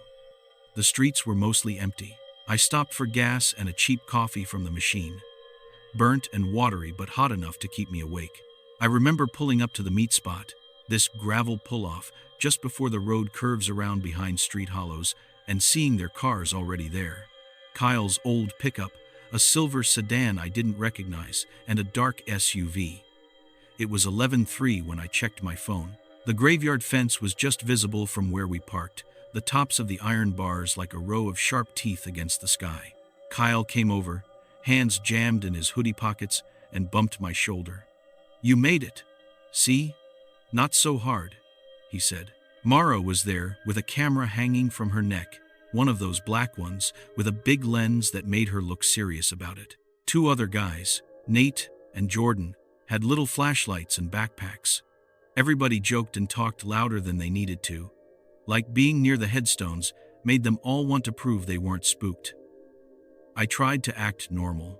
I drank the last of my bad coffee, shoved the empty cup into a grocery bag on the floor, and said, "So, what's the plan? Just walk around and annoy the dead?" Mara laughed a little and said, "We're just taking some shots. Long exposure stuff. Maybe some video. Calm down. It's just stone and dirt." None of us said anything about the singing. There was no singing then, just the sound of crickets and the occasional car far off on the highway. We walked down the road toward the church, staying on the narrow dirt shoulder. The fence ran along on our right side, and behind it, the churchyard was packed tight with graves. Marble, granite, rough stone, some with angels, some with just a name and dates. They were so close together, it looked like they were crowding each other for space. The church itself sat a little higher than the road, and the bell tower cut into the sky like a broken tooth. Someone said they used to ring that bell for every funeral, no matter what, but it hadn't moved in years. I kept my eyes on my feet, watching the gravel and the cracked edge of the pavement. I don't know why I remember this detail, but I do. There was this one plastic flower arrangement stuck into the ground just inside the fence, near one of the corner posts. Red plastic roses, faded to this ugly brownish pink, with dust clinging to the petals. Every time the wind moved, the stems rattled against the metal. It sounded like teeth chattering. There was a gate a little further down where the road bent toward the back of the church. It was one of those double iron gates, the kind they open for hearses. It was chained but not locked, like someone had just tied it shut out of habit more than any real need. "We're going in there?" I asked. Kyle shrugged. "We're not breaking anything. It's fine. People walk their dogs in here during the day," he said. Mara checked her camera and said, "We'll be respectful. I just want some shots of the stones and the church with that sky. Look at those clouds." I looked up and realized the haze had thickened. The moon was still there, big and pale and lopsided, but everything around it had this soft blur. It was bright enough to throw shadows, but the shadows felt wrong, stretched too far or bent the wrong way over the uneven ground. We slipped between the gate posts one by one, the chain clinking softly as we bumped it. Inside the fence, the smell changed. On the road, it was just dust, exhaust, and dry grass. Inside, it was wet earth and old cut grass and that cold stone smell, like damp basements and rain on concrete. My boots sank a little into the ground with each step. There was dew already forming on the grass, making it glisten like it was sweating. I remember thinking about how many times people had walked this same path during daylight, holding flowers, wiping their eyes, saying quiet things to the ground. It made my chest feel tight for a second.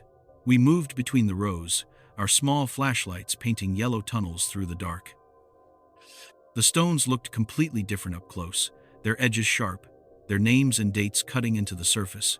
I kept catching my own shadow on them and jumping a little, angry at myself every time. Mara started taking pictures right away.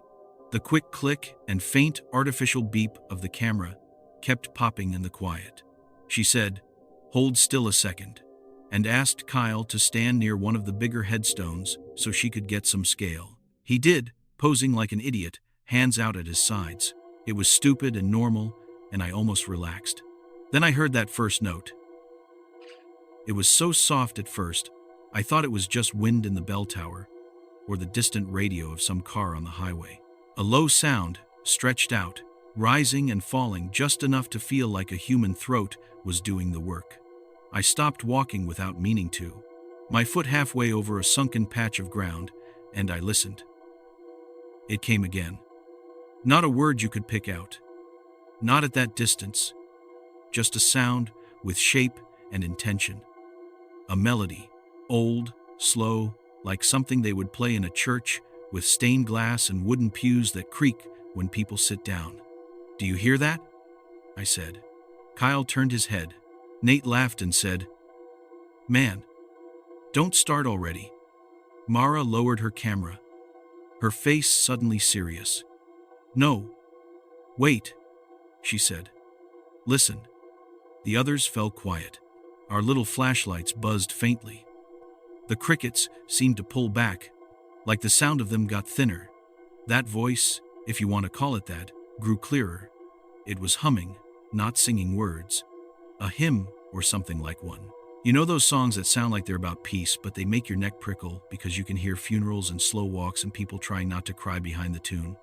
It was like that.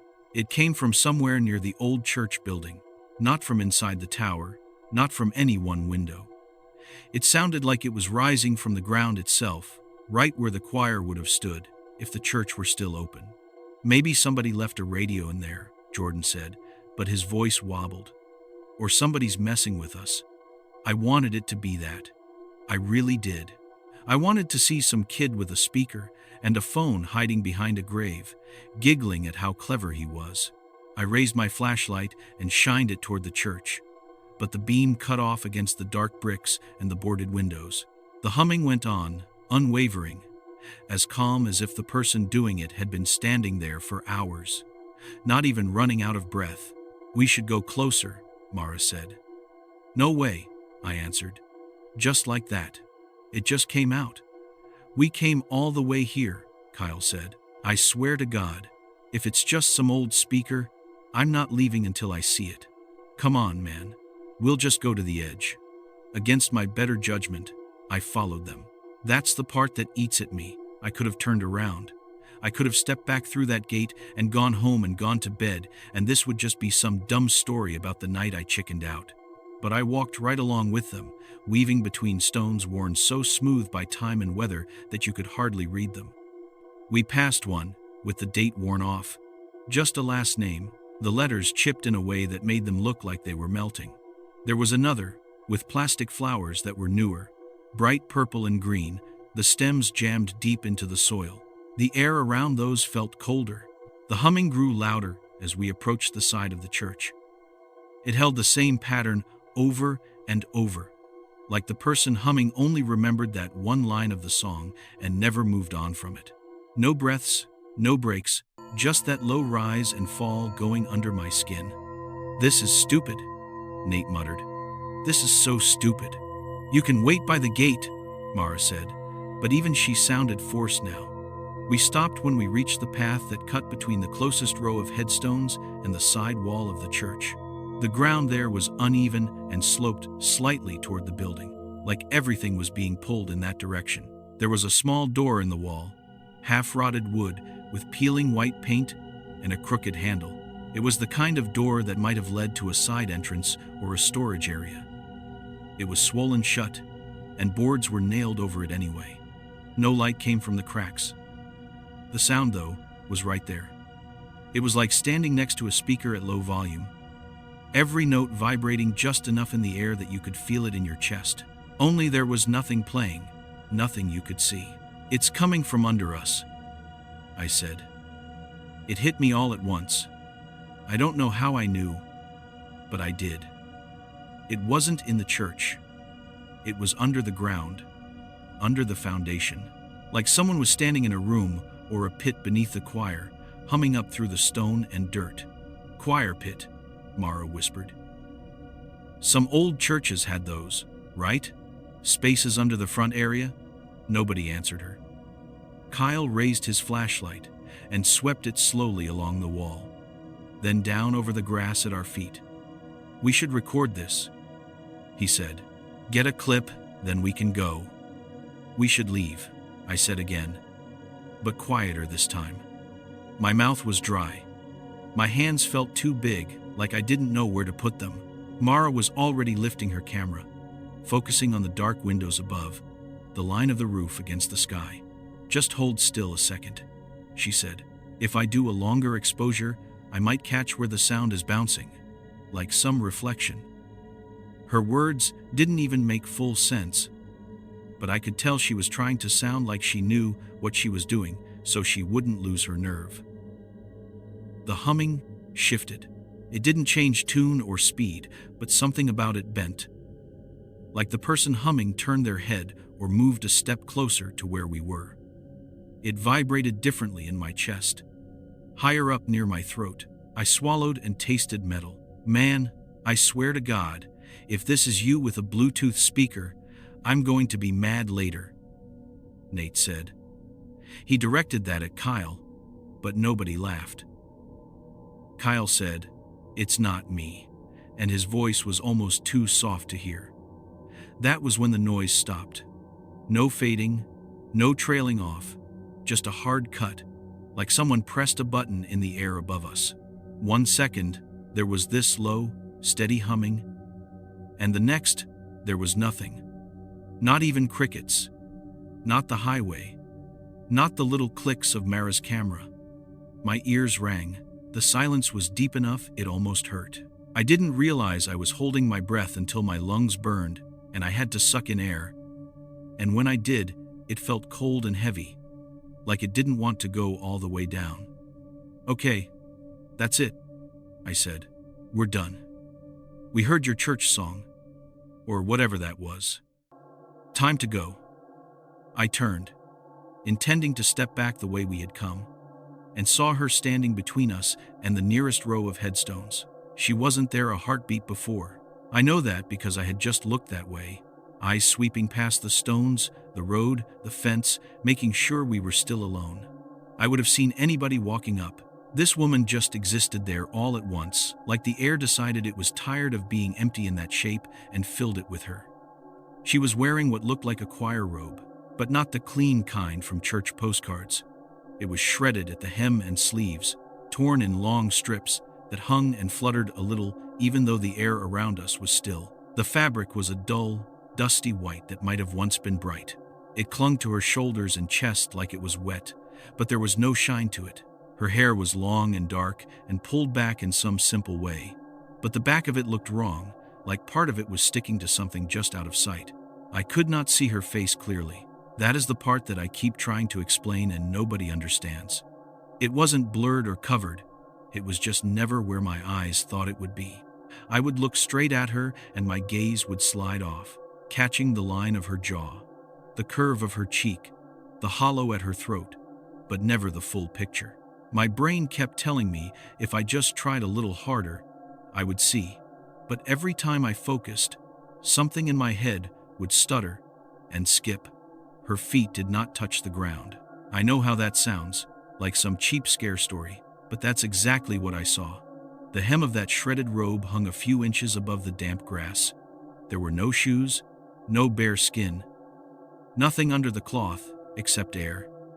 And yet, there she was, the weight of her presence pressing on the space in front of us. Nobody moved. It felt like someone had glued me to the earth. My fingers dug into my palms so hard I left little half-moons there, but I didn't feel it in that moment. "Do you see her?" I whispered, because I had to know if this was just my mind breaking. "Tell me you see her." Mara made a small sound, like a breath that caught halfway out. "Yes," she said. "Yes, I see her." Kyle took a step backward without meaning to. His boot hit a loose bit of stone, and it rolled, making this tiny grinding noise that sounded huge in the absence of everything else. The woman's head turned toward him, slow and smooth, that not quite visible face tracking his movement. She did not blink. At least, I never saw her do it. "We're leaving," Nate said. His voice was high and thin. "We should not be here." He tried to turn sideways, but his legs barely obeyed. The woman didn't lunge or reach or do any of the things people always say in stories. She just drifted. That's the only word I have for it.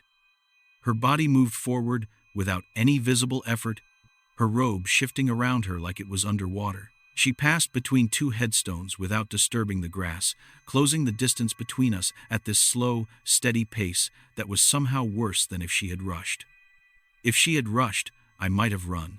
Instead, I stood there watching her come closer and closer. my body frozen in some old instinct that said if I stayed still enough, maybe I would disappear from her notice. Mara snapped a picture. I heard the shutter click, and it sounded like someone breaking a rule. The flash did not fire. There was no burst of light. The camera made its sound, but the night didn't respond the way it should have. The woman stopped. She was only a few feet away now. I could see the texture of the robe, the way the threads frayed at the edges, the places where it was worn thin.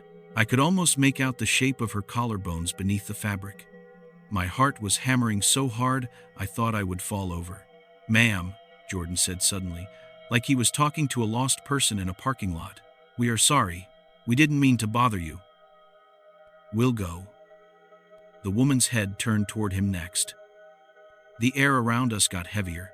It felt like being underwater, like every movement took twice the effort. My ears popped, and for a second I thought I heard that humming again.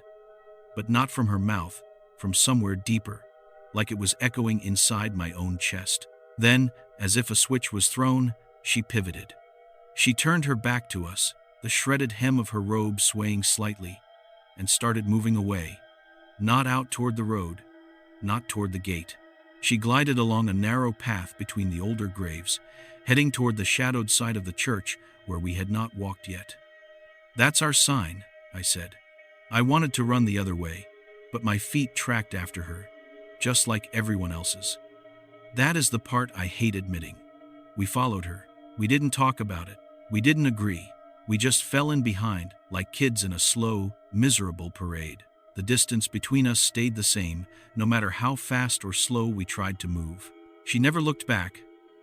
But I knew, absolutely knew, that if one of us broke away, she would know, and that head would turn, and I would see the face I couldn't see, and I would not be able to stand it. We came around the back corner of the church, where the ground dipped down a little and the graves crowded even closer.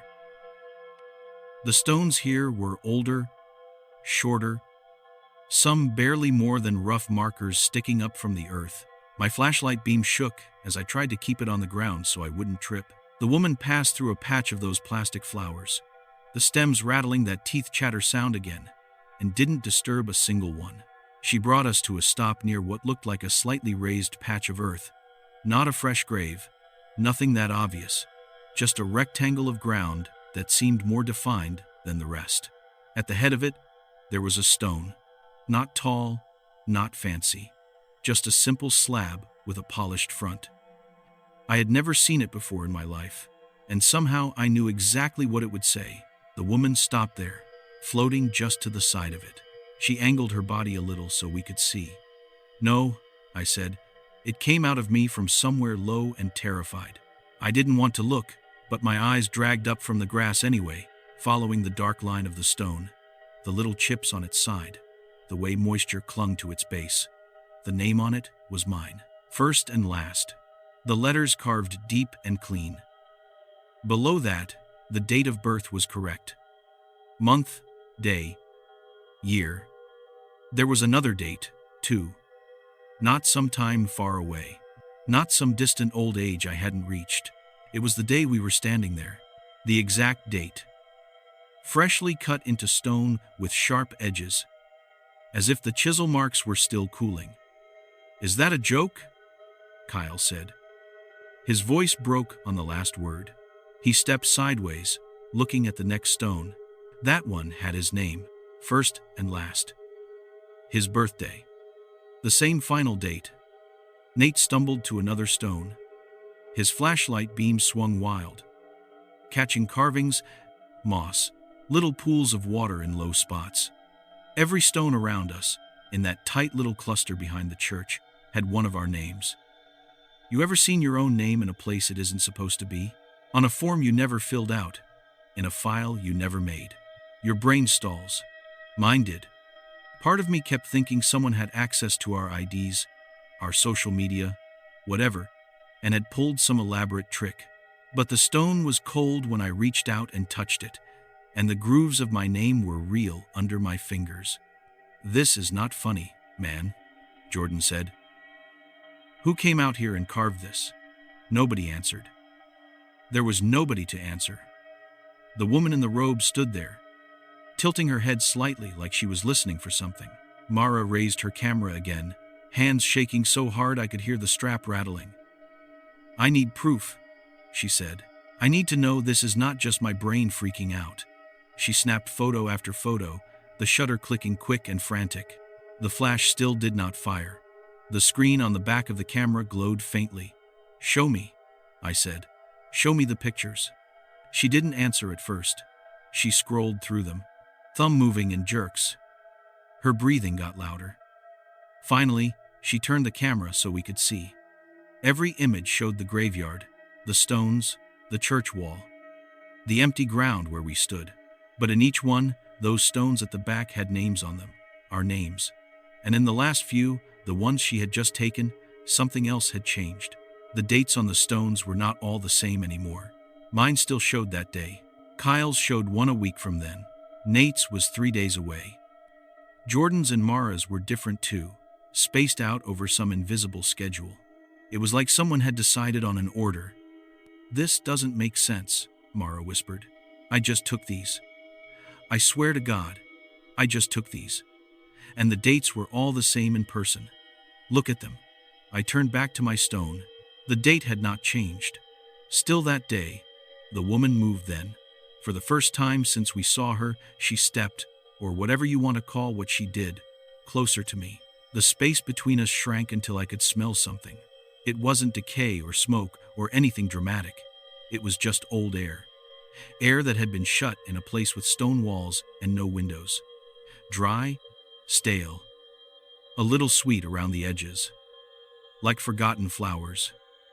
She leaned slightly. The knot face of hers tilted in my direction. I felt this pressure behind my eyes. Like tears were trying to come and couldn't.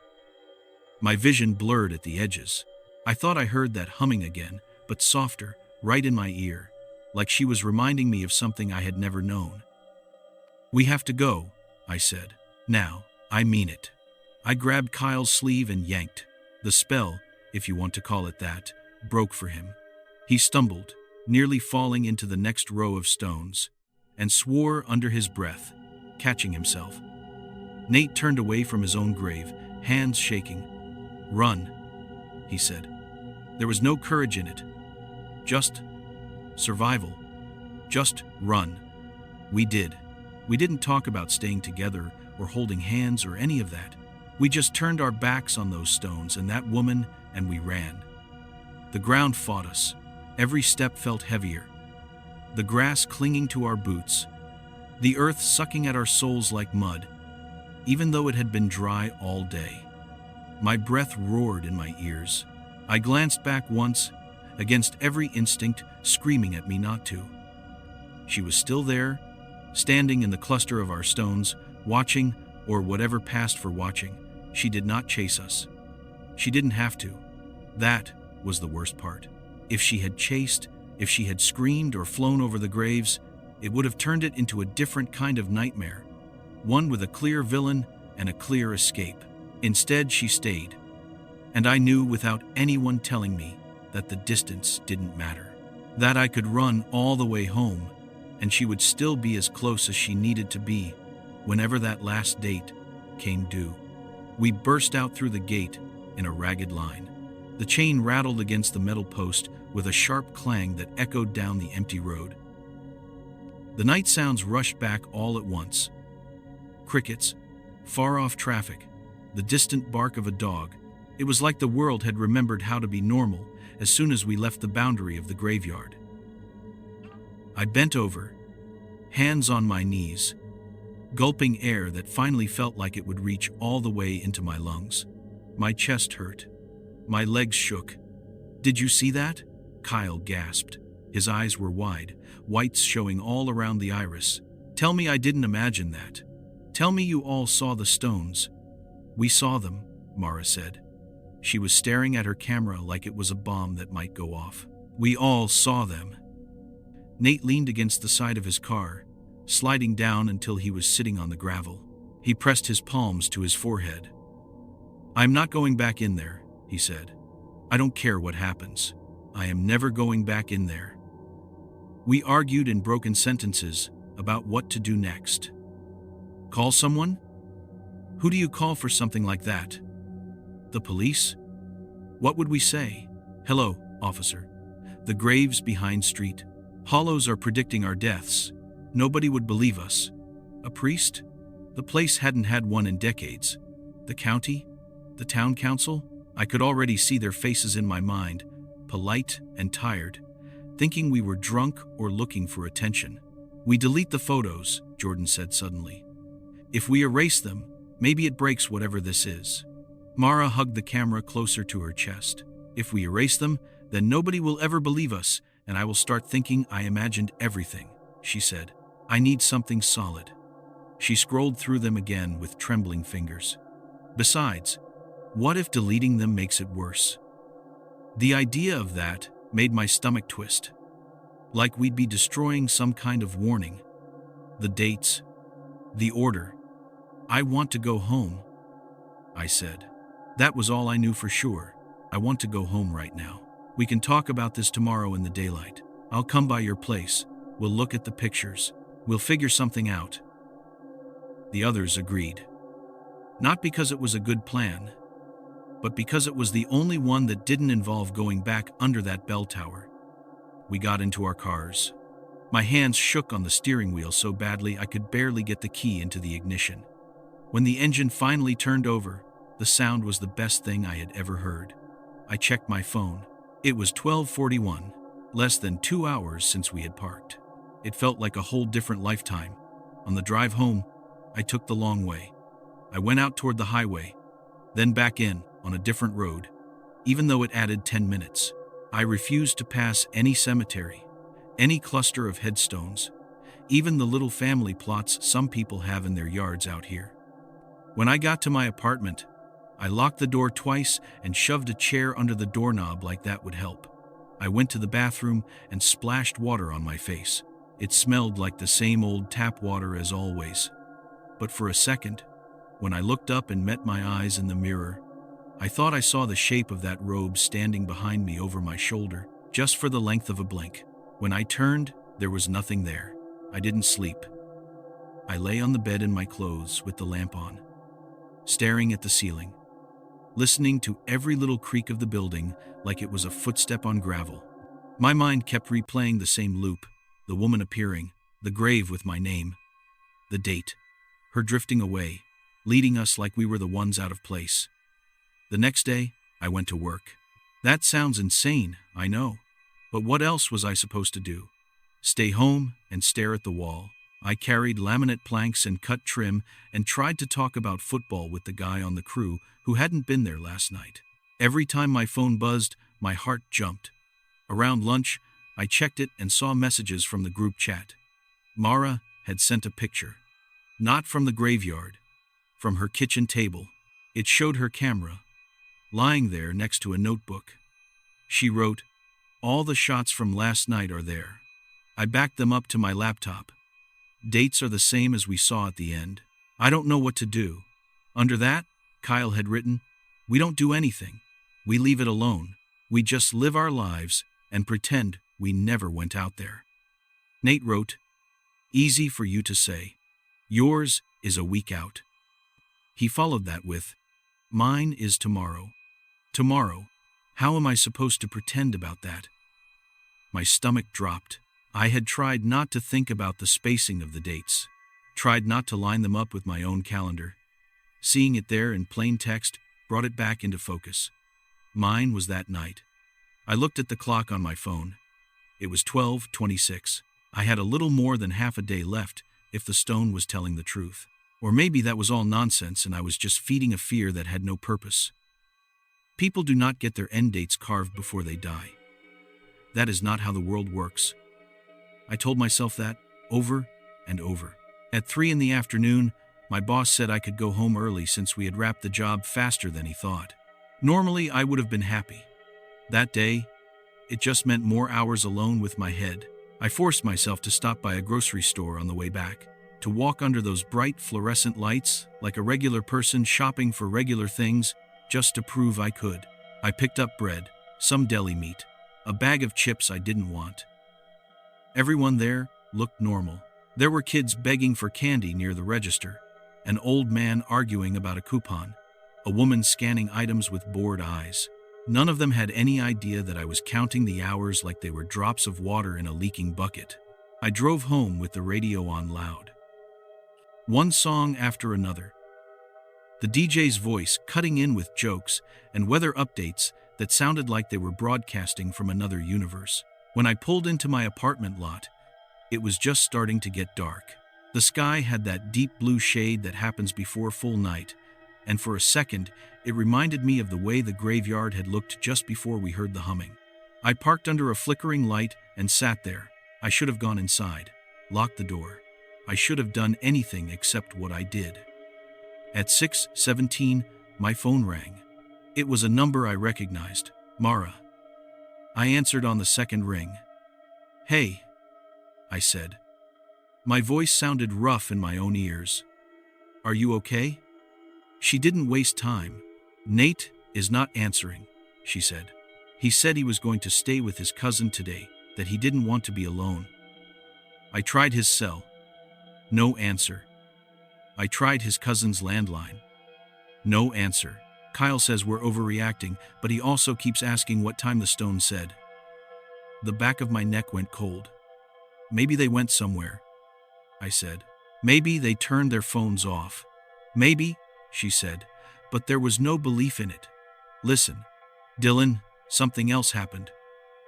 Her voice dropped lower. I checked the photos again. My date changed.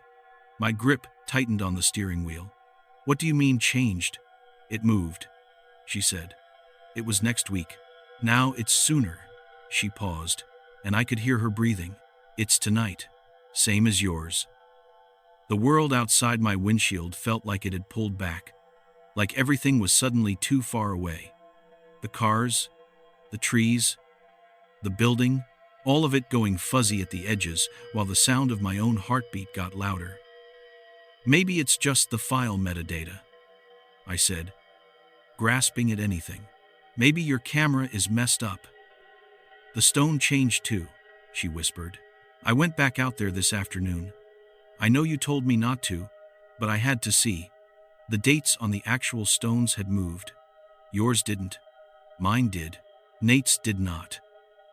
I didn't want to know what that meant. I knew anyway. "Nate was first. We have to do something," I said. "We can't just sit here waiting for it." "What do you want to do?" she asked. "Go to the hospital and sit in the waiting area, hoping nothing happens. Go to the police and tell them a grave gave us a timetable." I didn't have an answer. I thought about driving somewhere busy, somewhere full of people. A mall, a movie theater. Like being surrounded by strangers would make us safe. Then I remembered the way the woman had stood there among the stones, how the air had bent around her. I had this sick feeling that it wouldn't matter where we were when the time came. The place was already picked. "I'm going back out there," Mara said suddenly. "No," I said. "Listen, that's not smart." "I can't sit here," she said. "If this is real, if this is what it looks like, we're marked whether we act or not. I'd rather be looking at it than waiting for it to sneak up on me." I thought she was talking herself into something reckless, but part of me understood. Sitting in my car, gripping the wheel so hard my fingers hurt, I realized I was just as trapped. "I'll meet you there," I said before I could stop myself. "We can at least be together." "Okay," she said. "Half an hour?" I checked the time. 6:22. "Yeah," I said. "Half an hour." I hung up, sat there for a full minute, staring at nothing, then turned the key. The engine caught. I pulled out and headed back toward County Line Road like someone else was steering for me. The sky was almost black when I got close. The outline of the church and its crowded graveyard rose up out of the darkness like they had been waiting exactly for this moment. My headlights swept along the fence, catching the tops of headstones like teeth again. I pulled into the same gravel pull-off as the night before. Mara's car was already there. So was Kyle's truck. I parked next to them and killed the engine. For a second, the sudden silence felt like a fist around my throat. Then, I saw movement near the fence. It was just Kyle, pacing, rubbing his hands over his face. Mara stood a little further down, near the gate, her camera hanging around her neck again. I got out and walked over, every step feeling like it might be my last. "You came," Mara said. It sounded like she hadn't fully expected that. "I said I would," I answered. Kyle shook his head. "You two are out of your minds," he said. But he stayed, which told me enough. He could have left, but he didn't. "Where's Nate?" I asked. Nobody answered. The gate creaked when we opened it. No chain this time. Just the soft sound of metal moving metal. Inside, the smell hit me again. Damp, old, heavy. The air pressed in close. We moved between the stones, not bothering with small talk. The moon was higher, the same dull light casting stretched shadows across the markers. No humming, not yet. Just the sound of our feet and our breathing. We went straight to the back cluster, where our names had been. I didn't want to, but my legs knew the way. That's how it felt. Like whatever path had opened up the night before was still there. Invisible, but real. Guiding us. When we reached it, I stopped short. There were only 4 stones now. Mine, Mara's, Kyle's, Jordan's. Nate's stone was gone. The ground where it had been was disturbed, like someone had dragged something heavy across it. Not dug up, not filled in, just scraped over, smoothed in a hurry. "This is not happening," Kyle whispered. "This is not happening." Mara lifted her camera and, without a word, took another picture of the stones. The flash finally went off this time. A harsh white burst that lit the whole little patch for a split second. When the afterimage faded from my eyes, I saw her staring down at the camera screen, eyes wide. "Well?" I asked. I hated how desperate I sounded. "They match," she said. "The dates match what's on the stone. Yours is tonight. Mine is tonight. The others are still spaced out."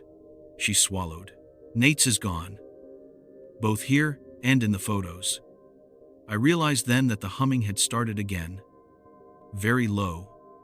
Barely there. A single note stretched just longer than it should last. Then another, stacking into that same old tune. It seemed to come from everywhere and nowhere. The woman was not visible yet, but I knew, with a horrible certainty, that we were not alone. "We should go," Kyle said. His voice was shaking. "Right now. We should just go and keep driving until the gas runs out." "And then what?" I said. "You really think we can outrun dates carved in stone?" "I don't know," he said. "I just know I don't want to stand here waiting." The humming grew louder, closer. This time, it felt like it was coming not just from under the church, but from under every grave around us, like the ground itself had learned the song. My knees felt weak. I looked at my stone again, at my own name, at the cold numbers below.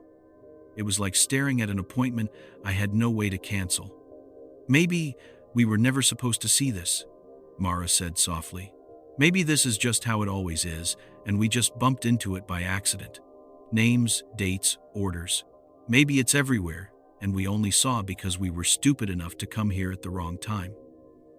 "That doesn't help," I said. "I'm not trying to help," she said.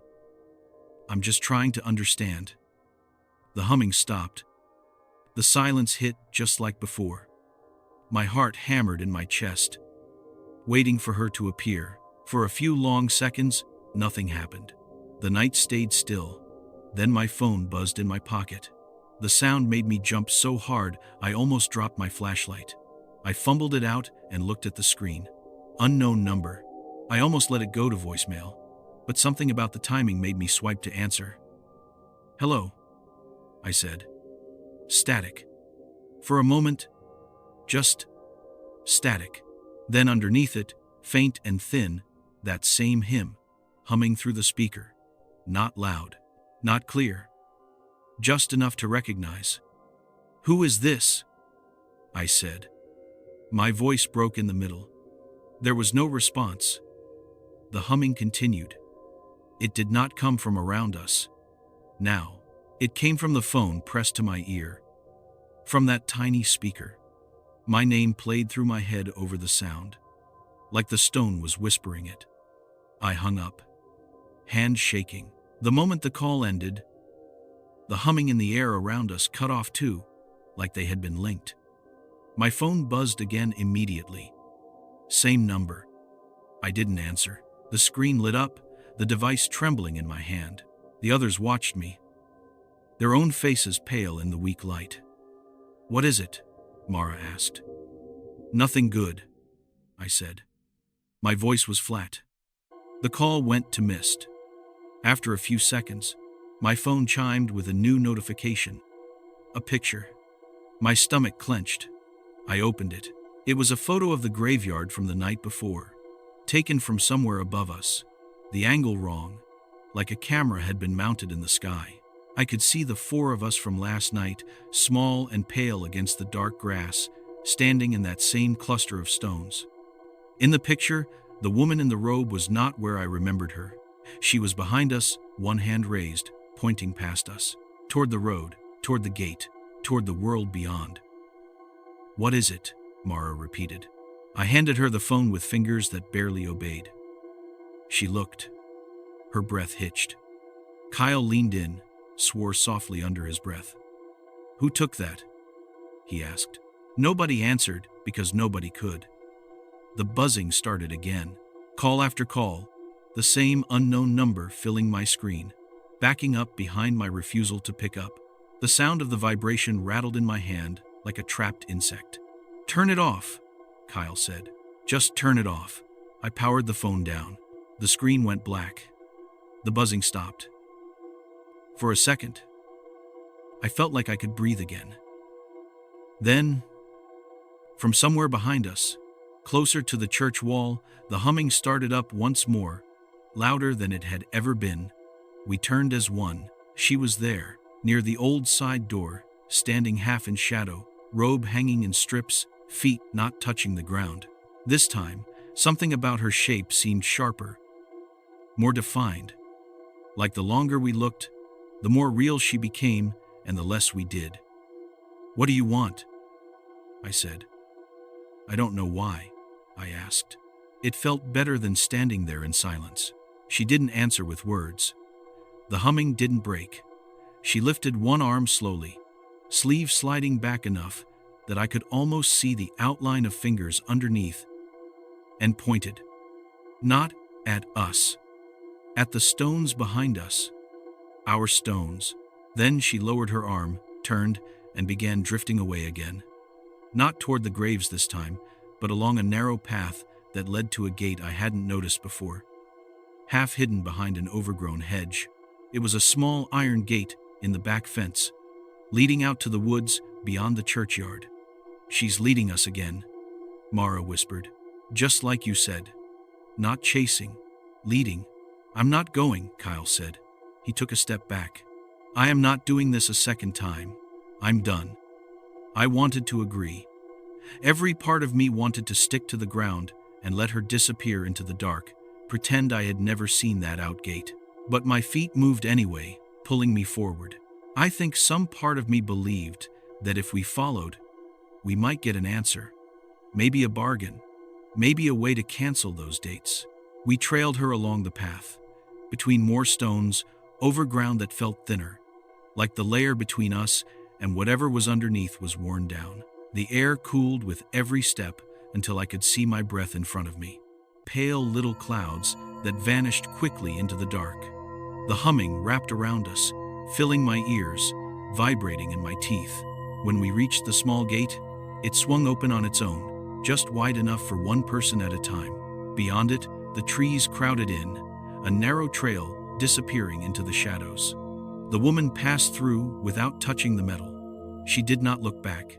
I stood there, right at the threshold, and for the first time that night, I stopped moving. "No," I said. "I'm not going with you there. It's bad enough in here." Mara paused beside me. Kyle stayed several feet back, near the last row of stones, breathing hard. "What if this is the only way?" Mara asked. What if this is how we break it? Or, what if this is exactly what she wants? I shot back. What if the whole point is for us to walk where we're not supposed to go? We hesitated for what felt like a long time. The humming was fainter now. Further down the trail, the woman's shape grew harder to see between the trunks. Finally, the sound faded, not cutting off like before, just thinning until it was gone. The air warmed a fraction. The gate stood open, empty. We're not going through, I said. We are not going through. Neither of them argued. We backed away, careful not to turn our backs completely, until we were back among the more familiar rows. When we finally reached our stones again, something in me loosened a little. We hadn't stepped off whatever path kept us in the human part of that ground. If there was a line, we'd stayed on our side. What if that was the test? Mara said. What if going through would have been worse? Or what if we failed something by not going? I don't care, I said. If my time is tonight, it can come find me out on the road. I am not walking into those trees. We left then. We didn't run like the first time. We walked fast, like people leaving a bad argument. Every few seconds, I checked over my shoulder, expecting to see her gliding along behind us. She never appeared. The humming did not return. It was just us and the crunch of our footsteps. Back at the cars, we stood in a loose circle, not looking at each other straight on.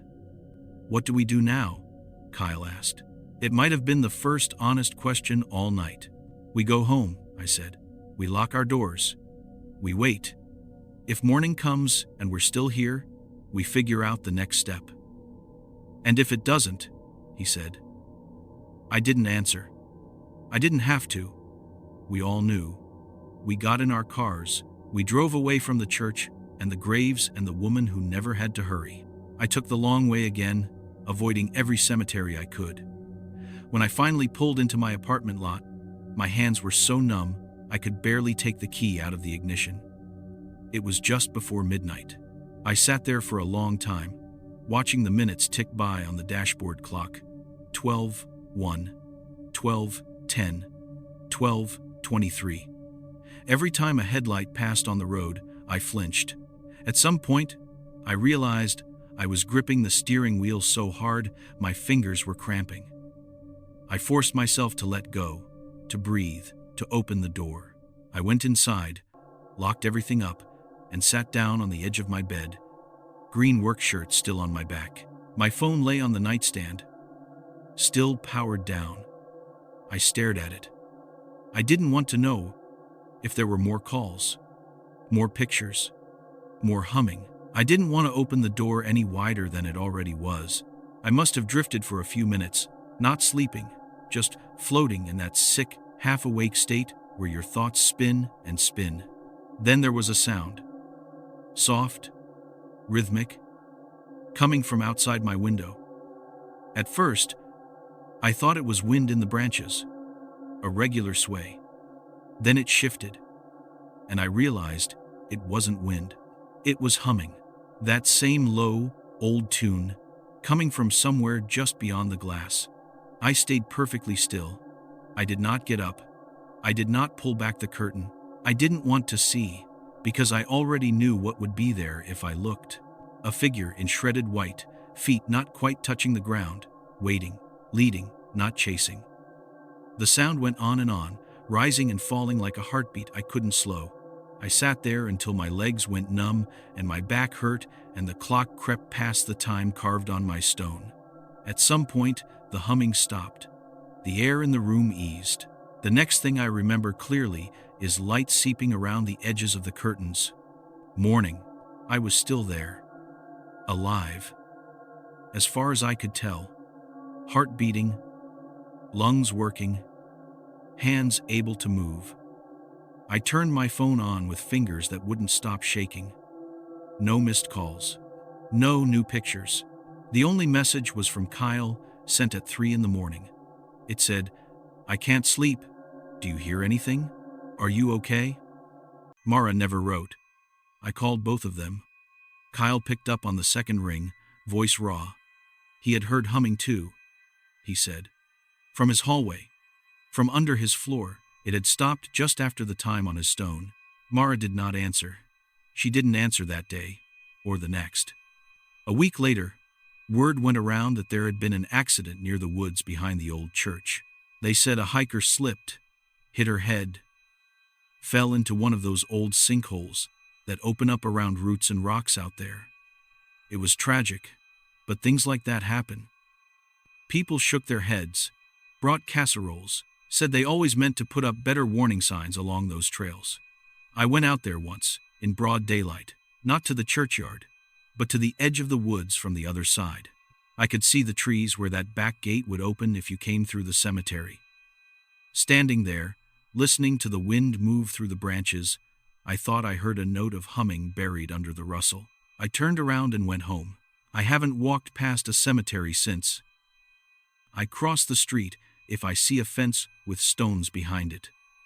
If I can't avoid it, if the road forces me to drive by, I turn the radio up as loud as it will go and stare straight ahead, refusing to look at the names, the dates, the flowers, all those numbers lining up in ways we are not meant to see. I still get calls from unknown numbers sometimes, late at night. I don't answer them. I let them ring until they stop and my pulse slows back down. I haven't been back to Street Hollows. I won't. I know what is waiting there. It isn't the woman, not really. It's something older, something that keeps schedules and orders and quiet songs for the ones who stand too close to the line between the living and the dead. I'm still here for now, but I know, deep down, that the stone with my name on it is still there, behind that church, waiting. Maybe the date will move again. Maybe it won't. Maybe that night was just a notice, a polite reminder carved in rock. All I know is I saw it once. That's enough. I am telling you this, sitting in my car outside another cemetery, because it was the only place I could bring myself to talk. The streetlights don't quite reach the fence. The headstones are just shapes in the dark. I can't hear humming right now. But that doesn't mean it isn't there. Somewhere under the grass, under the stone, under the bones. If you ever feel curious enough to walk among the graves at night, if someone invites you to go take pictures or explore or prove you're not scared, remember what I'm telling you. They don't have to chase you. They don't have to grab you. All they have to do is lead you. And somewhere, beyond the reach of your headlights, there might already be a stone with your name on it, waiting for you to finally look.